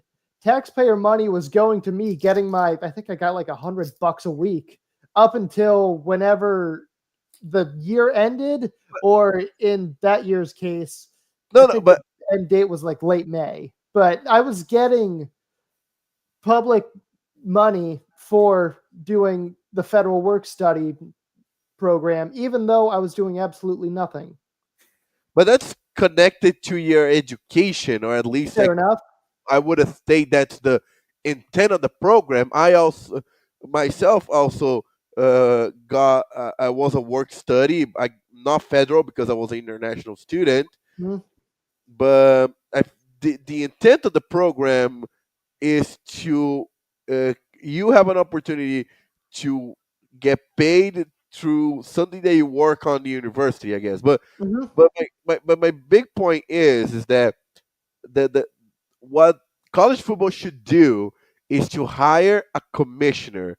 All the big conferences, SEC, Big Ten, Big 12, and the ACC, or even just the SEC and the Big Ten. yeah, the SEC and Big Ten are not going into any business with the Big 12 and ACC. No, Right? no. But they are doing it right now. The college football playoffs are the business between those four. Because The, ESPN is twisting their hands into it, having it, war. it's a very weird oligarchy, and it's like how weird example in Game of Thrones. There's all the different sections of Westeros. The North is still the most powerful. That's the SEC and the Big Ten. We are the North, Mm-hmm. And, and it's and that's fair the other because conferences aren't gonna have any voice Like unless ACC is like the House of Frey. Now they might be able to yeah. be powerful enough every now and then to send you a Clemson who can perform a red wedding, Mhm. but they're not going to be sustainable. Yeah. but and you have in that mix I forgot Notre Dame, which is not under any of those conferences, which is ridiculous. And that's what a commissioner of college football would do, would force the Notre Dame football program to be under a conference. But why would Notre Dame then join that organization to be told, hey, you've got to be in a conference? I mean, what Yeah. incentive would they have at that point outside of, I guess, if you like told them, hey, every other good program is going to be in this organization, like I guess at that point they would have to choose that, wouldn't they? Yeah, It's it's a a Go ahead, go ahead. mess.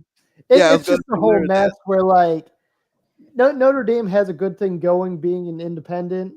Um, Other schools have their own system of things. Technically, going back to federal funding and stuff, technically the West Point and the Naval Academy have their own weird thing going. Even though they're in conferences, they're also like kind of government property. So it all either needs to be regulated a whole lot more, or we just kind of see what happens. Yeah, but in any case, I do think Nico will not leave. I think he'll still be the quarterback at We got way Tennessee. off track. I do expect him to still play this week at the spring game. I'm curious to see what the reception will be. Now, this game will not be streamed. Just so everyone knows, this game's not streamed because, it's just a part of this trend where teams don't want other teams to see their spring game because of, oh, we're scared they're going to see our players and then come after them in the transfer portal. So, it is what it is. The number one thing I'm looking for here is one, to hear how the backup quarterbacks did, because I don't think I'm going to actually go up to Knoxville for this. And And, two, to hear what the reception is. And from what I saw, there will be tickets, right, for the I guess the NIL. Correct? It's like 45,000 tickets to go into the orange and white game because there's renovations going on at Neyland. Do you know how much? I couldn't find the price, or Like it's just $5 or $10 is not much, but I mean, Yeah. I'm not going up there for a spring game. I did that a few years ago for Nico's first one. I'm not doing that this year because I just have a feeling the energy is not going to be great after this news.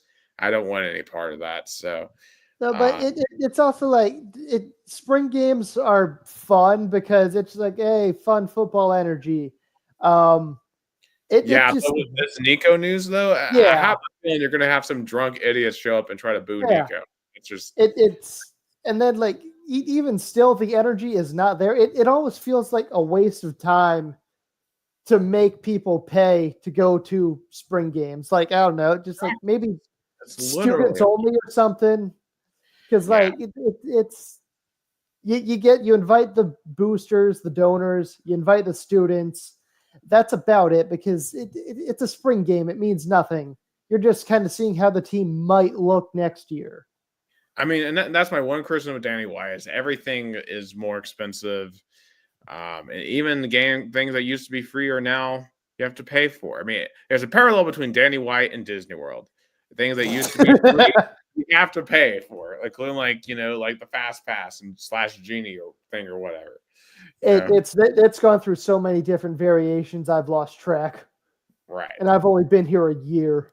But yeah, it just goes along with get all this NIL stuff. Every company that can stream sports or figure out how to do it wants to lock something behind the paywall just to make more money. Now, like years ago, Amazon used to be just like a bookstore online. Now they make movies, TV shows. You can buy literally everything on it. They have their own music streaming service. YouTube, they have their own streaming service. Every 2 minutes while I'm trying to watch, I don't know, a stupid video of someone doing a recap of funny matches. We're in constant bombardment of advertisement. Yeah. It's like journalism class 175. I mean, do you have that unit on advertising, and you're literally being advertised everywhere. So I don't know. That's where some of the NIL stuff could work, because like for example, I have the local Monumental Sports channel on watching the Caps post game. Most of the commercials are like stuff that the players are doing. It's like John Carlson here telling you to get a hot dog at this place or whatever. It could work for more local stuff, but for nationally broadcasted games locked behind those paywalls, it doesn't make sense. Make it available too. I am available for any Chattanooga business who needs a voiceover, because I do have promos on the Chattanooga TV. So, because this is News 12's Nick Hill, and this is the place for local news. Yeah. Someone asked me the other day actually to say that, because it was quote my catchphrase. They asked me to say my catchphrase. I'm like, I don't know what you're talking about, and it was reporting live, Nick Hill, News 12. Apparently, that's my catchphrase. Apparently. Anyway, some other quick topics I want to bring up. So Will Howard, I mentioned him earlier, the winning quarterback for Ohio State in the national title. He went on a podcast and mocked the Vols for coming out shirtless before the playoff game in Columbus. And I'm going to be honest, I can't really disagree with him, because you can't come out and pull a stunt like that and then get blown out. Like we looked ridiculous doing that. And I hope next time we're in that situation, we ignore the noise. We don't let the fans, because let's be completely real here. I love Tennessee fans. I love Vol Twitter, but some of y'all don't know what you're talking about. And some of y'all go a little crazy. Well, not a little crazy. Some of y'all are crazy. And the Tennessee football players should not be interacting with them at all. Focus on what you have to do. That way you're not giving the other team free ammo like that. Like Ohio State saw that and like, all right, we're going to come out and whoop your ass. That's what happened. So, but just don't do stupid, silly crap like that anymore, I've always been more for doing if people are going to do something stupid and silly, save it for after the game, but only in very specific scenarios. I'll use a very good example that I love talking about. I was there the first time we tore the goalposts down net against Alabama. We hadn't beaten them in 15 years. Saban was a thorn in our side forever. 15 years of just crushing sadness, all gone. Not saying we should have torn down the goalpost, but it felt good to do that. We did it again this year. Why? Because we're all drunk and stupid and excited. I get it. There's excitement in football. You want to prove you're the tough guy. You want to prove you're the best. You want to celebrate. Do the talking on the field. And then even going back to this year's Tennessee Alabama game, it was a very our score differential was even larger than the last time we beat them. All of it was unnecessary. And with the Ohio State game this year, rather than trying to come out in cold Columbus shirtless, thinking, yeah, we don't need shirts, we don't need to be warm, go show the dominance on the field.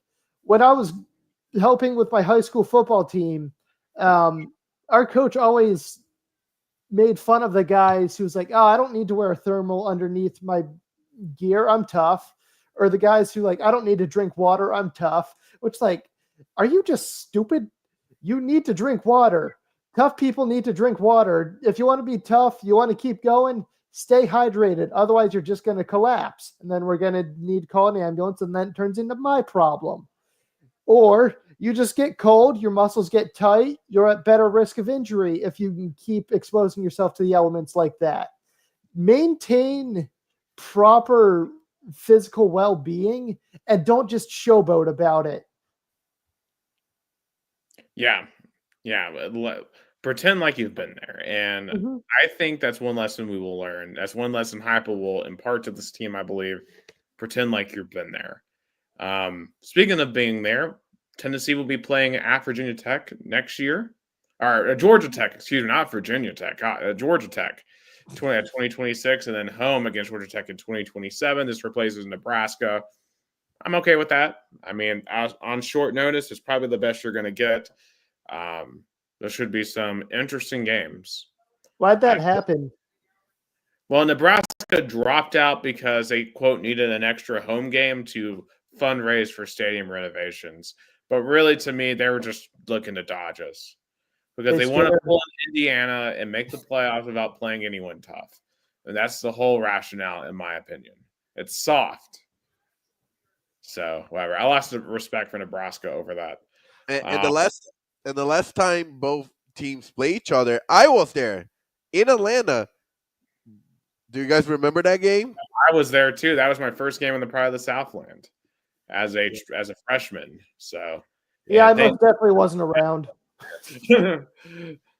Yeah, I remember making a drive all by myself, but was worth it. The overtime win, that was worth it. Yeah, should have lost 100%. Though we gave up 545 yards of rushing that night. I don't know how we won that game, and we went on to not win any other games that year. We lost every game in the SEC. It was awful, but I expect to have a much better team next year heading to Georgia Tech. But the game's going to be at Bobby Dodd, not Mercedes-Benz Stadium. I heard there's a contract clause that they can move it to Mercedes-Benz if they want to. So watch that happen. Bobby Dodd Stadium is a way better atmosphere. I mean, I know I've only been there for soccer, but I cannot even imagine for college football. If Atlanta United fans made that place electric, I cannot even imagine in a college football atmosphere. Yeah, honestly, I get to play at Bobby Dodd. They might. The only reason that I'd expect them to move it to Mercedes-Benz Stadium is because Vol fans travel. And I saw a bunch of orange in Columbus. Every the past couple 2 hours from Chattanooga, exactly, it's right there. When I'm at work in Magic Kingdom, I see more. I don't know if it's because I'm paying attention or it's just the way it is. I see more Tennessee stuff than any other school. Second place is probably like Ohio State or Michigan.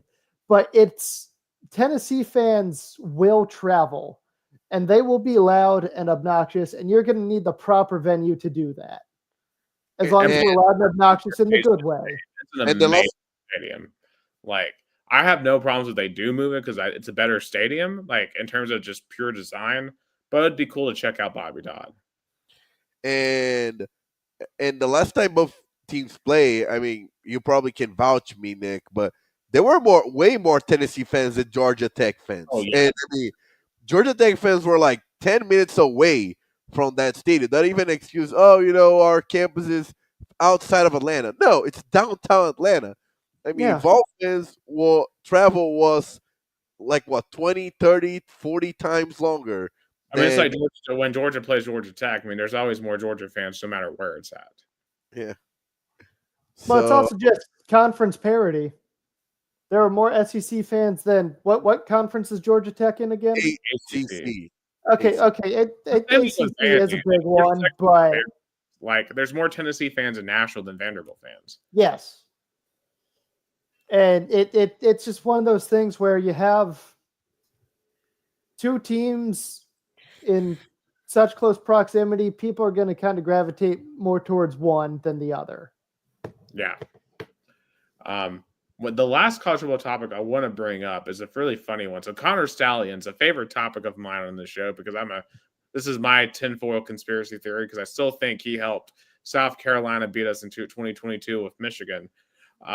So he came out last week and alleged that an ACC program, basically Clemson, was using illegal communications to quarterbacks for years before it was legal. So basically he's alleging that because last year coaches could start talking to quarterbacks in their helmets. But he alleged that basically Clemson was doing this for a decade. I'll just say this. I don't believe anything this guy says. He's a bona fide liar. But, with how efficient Deshaun Watson and Trevor Lawrence were, is it plausible? Potentially. But then again, that doesn't explain how their quarterbacks have sucked ever since. It's just like one of those things where much like NIL and paying players, at some point it's going to be legal in some capacity, and then everyone can just admit that they were doing it the whole time. Yeah, it is legal now. So there we go. All right, some other quick sports, real quick. To the baseballs. Disaster doubleheader Saturday. They lost both games. A&M gave up 11 home runs in 2 games. Not great. They dropped to 5. I'm not concerned, though. It was just one bad day. It's baseball. Stuff happens. They'll be back at it this weekend against Ole Miss. Last night, Luka Doncic returned to Dallas and won. And what was interesting about that game we won, he dropped 45 points. And, basically he was sobbing pregame and still went out there and put up a heck of a performance. But the Mavs fans were rooting for him, not for their own team. And they were chanting, "Fire Nico," for Nico Harrison, the GM of the Dallas Mavericks. He was literally hiding behind 5 security guards, did not want to go out and face the crowd. Man, just a disaster for Dallas. I have never seen a franchise alienate their fans quicker. I have a coworker who's from Dallas, and he's like, I don't care about the Mavs anymore. They stabbed us in the back. It's GMs thinking they have their team's best interest in heart when really they're just kind of doing a big greedy move, and it ends up super backfiring, and the fans aren't going to be happy about it. Not on the same level, but I remember as a Caps fan, we were all bitter. Nick, you're going to laugh at this. When George McPhee traded you guys Philip Forsberg. And sure, it ended up working out for you, and things are fine for us after however long ago that was. And I think things are fine for George McPhee right now. He had that successful run leading Vegas to the Stanley Cup final in 2018. But in the short run, your fans are going to hate you. So be prepared to deal with the heat, because people are going to make their voices heard. Because if the fans stop showing up because they hate you that much, the money stops coming in. And that's when you'll be real concerned. Oh, absolutely. And I think Dallas has some serious um, fan loyalty issues. I really think they're just going to completely lose all hope there. Other quick notes here: Masters is this weekend. Justin Rose currently leads by 3 strokes. I do think Scotty Scheffler's going to come back and win. It's basically the only golf tournament I really watch every single year. Although I do think its coverage and some of the rules are quite antiquated. In terms of how strict they roll down there at Augusta National. See, I don't know like all the fancy in-depth rules about golf. It's just something I like having on in the background and just vibing to. Like I Yeah, remember I don't it just kind of happened. I can't remember who it was. Someone hit a hole in one and I went absolutely feral because it's just exciting to see. I yeah, can't play golf at all. I am horrible, but seeing people do that is just fun to watch.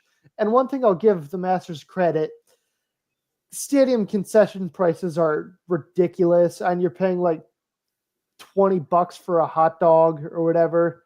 For a chicken salad sandwich at the Masters, it's like $3.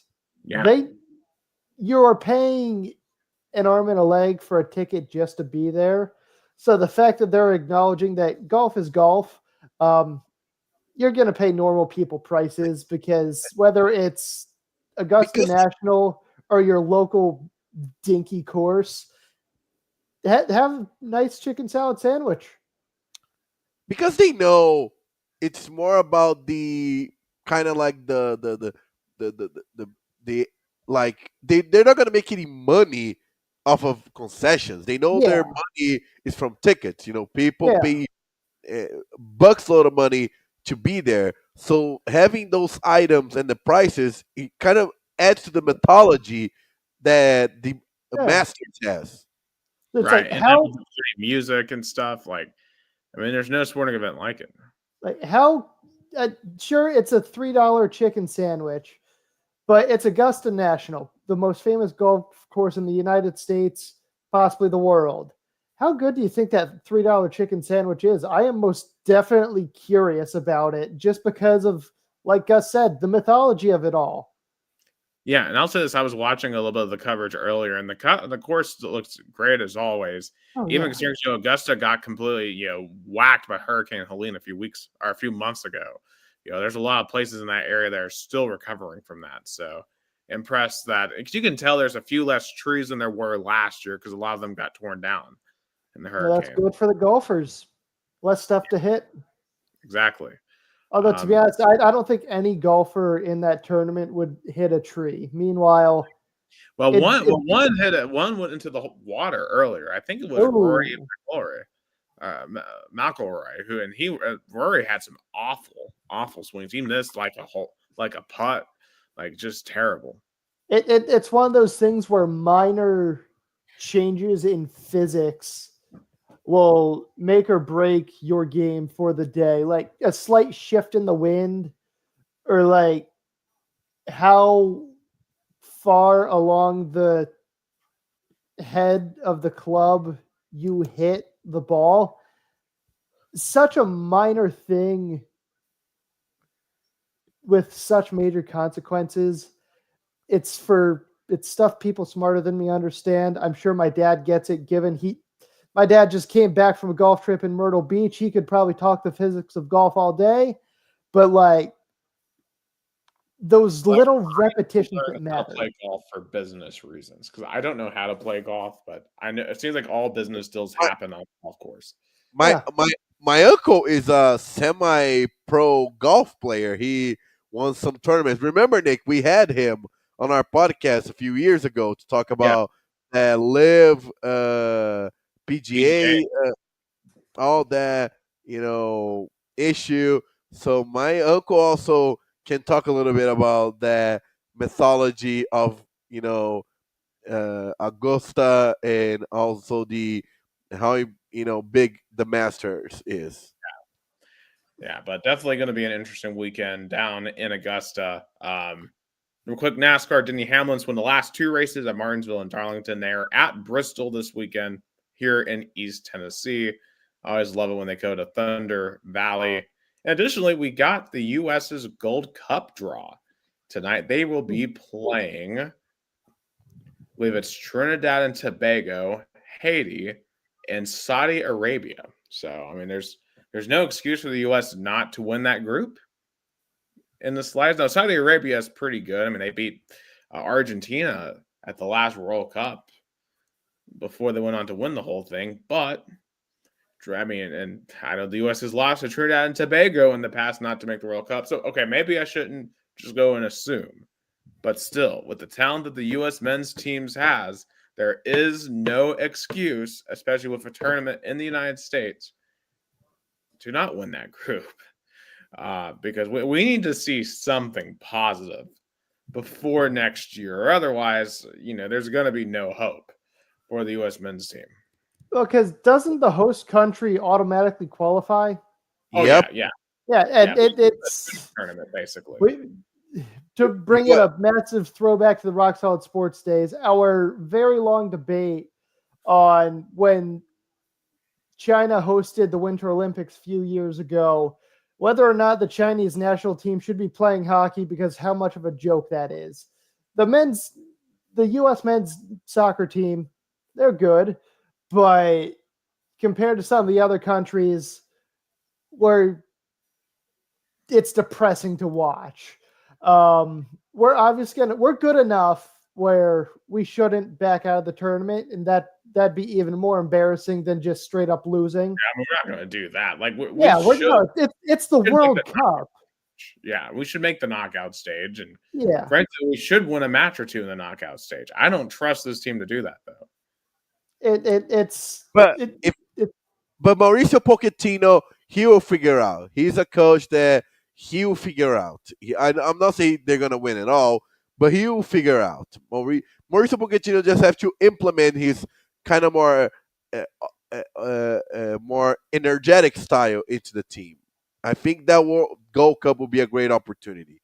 One thing I forgot to add in our lineup, which also is interesting. Speaking of a kind of a world tournament, is the World Baseball Classic, where Brazil and US is going to be in the same group, Pool B, along with Mexico, Italy, and Great Britain.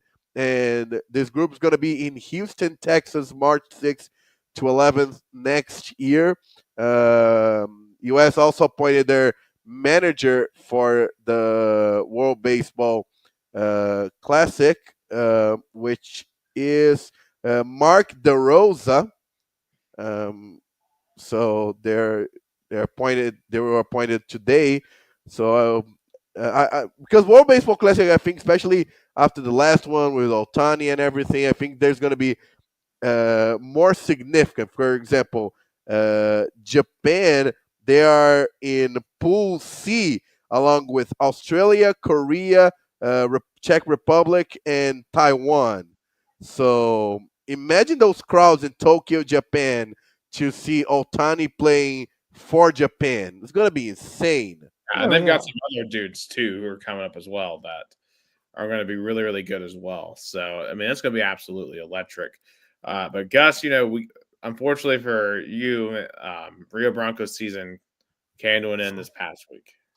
No, the season, thank God, did not come for an end. Just the Paulista A3, our half season, come to an end on Sunday. Yeah, unfortunately, Rio Branco lost again, 2-1 on the road.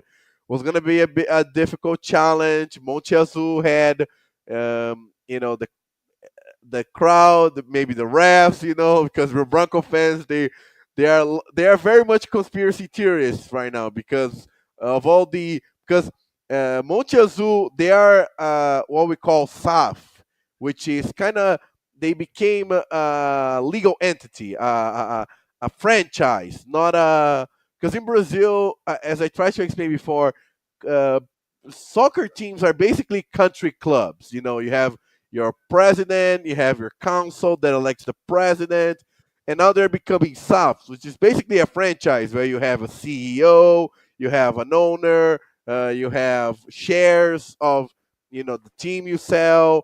So basically, coming to the 21st century, and the owners and the investors of the team that be Rio Branco is none other that Neymar's dad. So there's a lot of people saying that, oh, Neymar dad bought the referees, because there were some controversial calls on the first game and the second game. I'm not gonna go to that. It is what it is. You know, the It the won't ref. happen next year. Yeah, but today Rio Branco announced they're gonna play the Paulista Cup like last season, which is the second semester tournament for the teams who basically are not in national tournaments, not in the first, second, third, or even fourth division nationally. And if they make it to the finals, they can either go to the Brazilian Cup or the fourth division nationally. They announced today they're not going to be. They're going to probably have a very young roster made up by probably 20, 21, 22-year old players. So, but at least we're going to be playing uh, from June, hopefully, to October. At least we're not going to be out for the year. So, thank God, especially for me, so I can keep my job as well. Because, Exactly. That's so good. so Yes.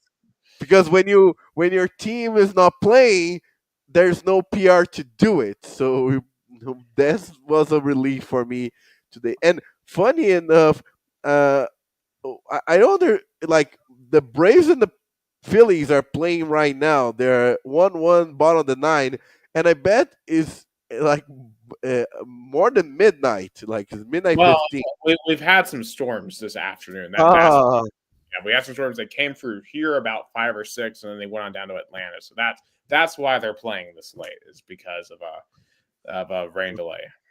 But we had a lot ah, of large hail today. Thankfully, no tornadoes. We've had plenty of tornadoes across the South the past couple of weeks, but today was all about the hail uh, oh. in this area. Oh, and Nick, I want to ask you about Brazilian soccer because you had the opportunity to watch at least one game. I don't know how much you watch it. I mean, Internacional, international, and I don't know who the other team. Atlético Nacional from Colombia. Well, I came in after the Colombian team had a guy sent off for a red card, and then the other team scored off a penalty kick. So at that point, I turned it off. It was 2-0 at that point. So, um, Because it was a great performance by Internacional. I mean, uh, their coach and their team really clicked off since last season. Roger Machado, which is a very important coach, especially the way he represents the African Brazilian community of coaches, and he's doing really well. But Internacional is known for being chokers in the past few years. You know, 2 years ago they had an opportunity to go to the Libertadores final. They choked. They lost in the last game the chance to win the Brazilian championship. So and maybe you're their lucky charm, Nick. Maybe they're you should, but who's not doing well is Sao Paulo. They were up by 2-0. I was watching the game. They gave up 2 goals. They're tied 2-2.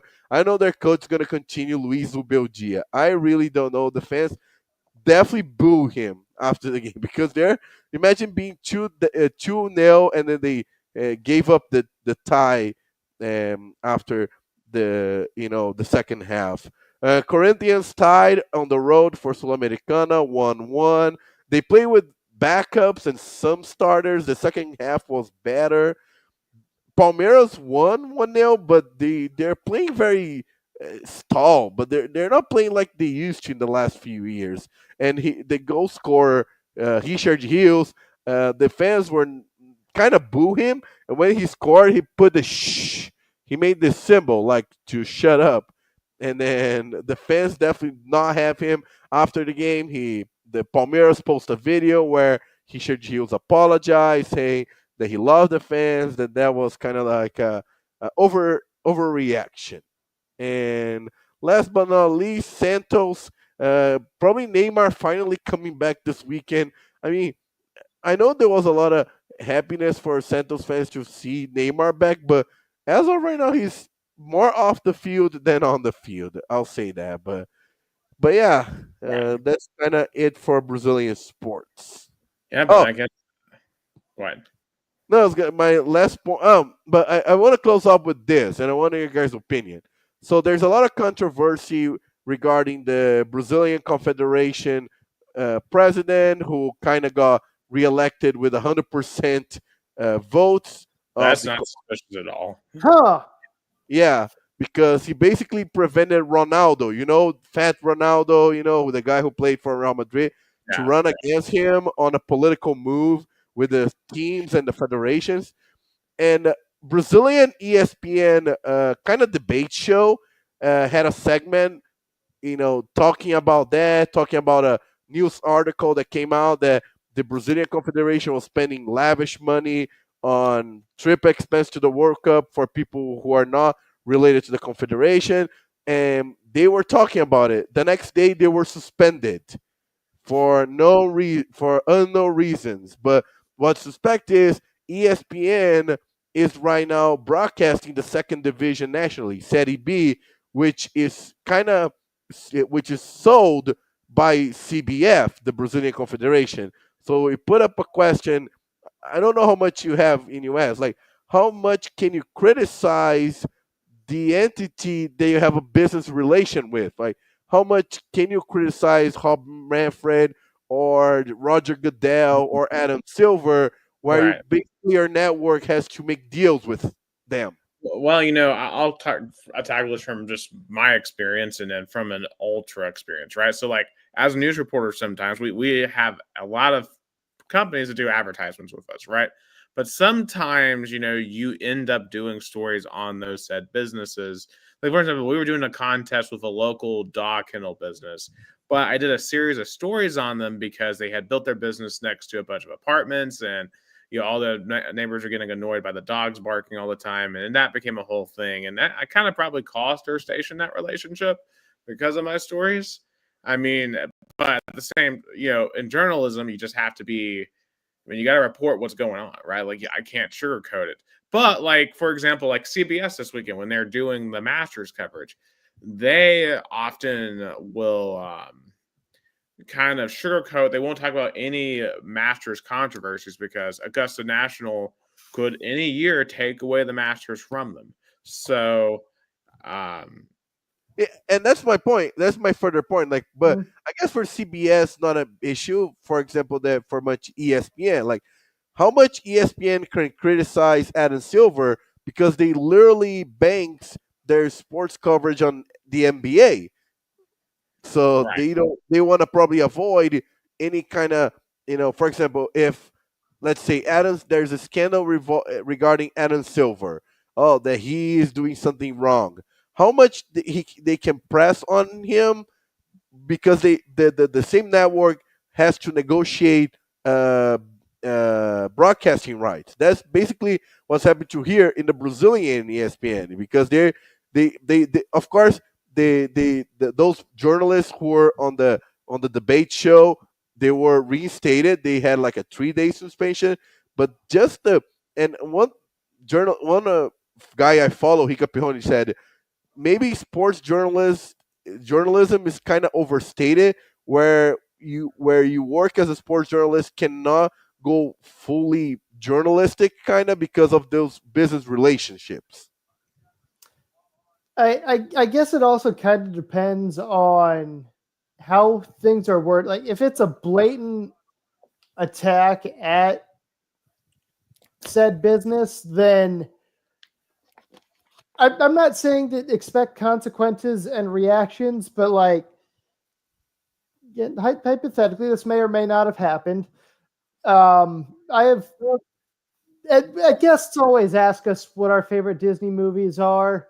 They always, oftentimes, I tell them my preferences, and of course, I have my favorites. Again, I work for the company.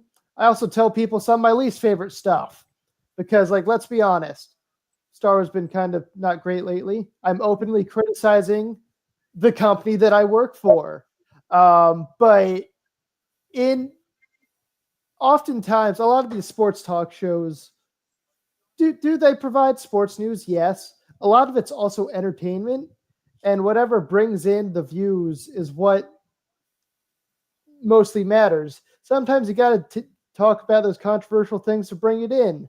Now, one of the reasons we always bring up some stuff that we don't like with what Disney's doing is because some of the stuff is what's bringing people in, and we have no idea why. And so, as long as you word it in the correct way, where it's not a blatant attack, then you probably will be fine. If that makes sense. Yeah, I would agree with that. It's just all about like being respectful and Mhm. seeing where the cards may lie. But I haven't openly said that. I got to think. The Rise of Skywalker sucked, but is it my favorite Star Wars? No. For well, example. I'll say it for you. It sucked. Oh yeah, you can. You can. Yeah, I'll say it for you. But that's my last hot take of the night. But it's Yeah, Oh, that's not a hot take. That's perfectly reasonable. That's a respectful way of saying it. Yeah. Well, but that sounds good. Yeah, I think it's time, all the time that we have. Thank you so much, Dylan, for joining us. Talk Thanks, hockey and Dylan. everything else. For Gus, I am Nick. Thank you so much for watching the only Brazilian American sports podcast, Two Countries, Two Americas, All Sports, episode 175.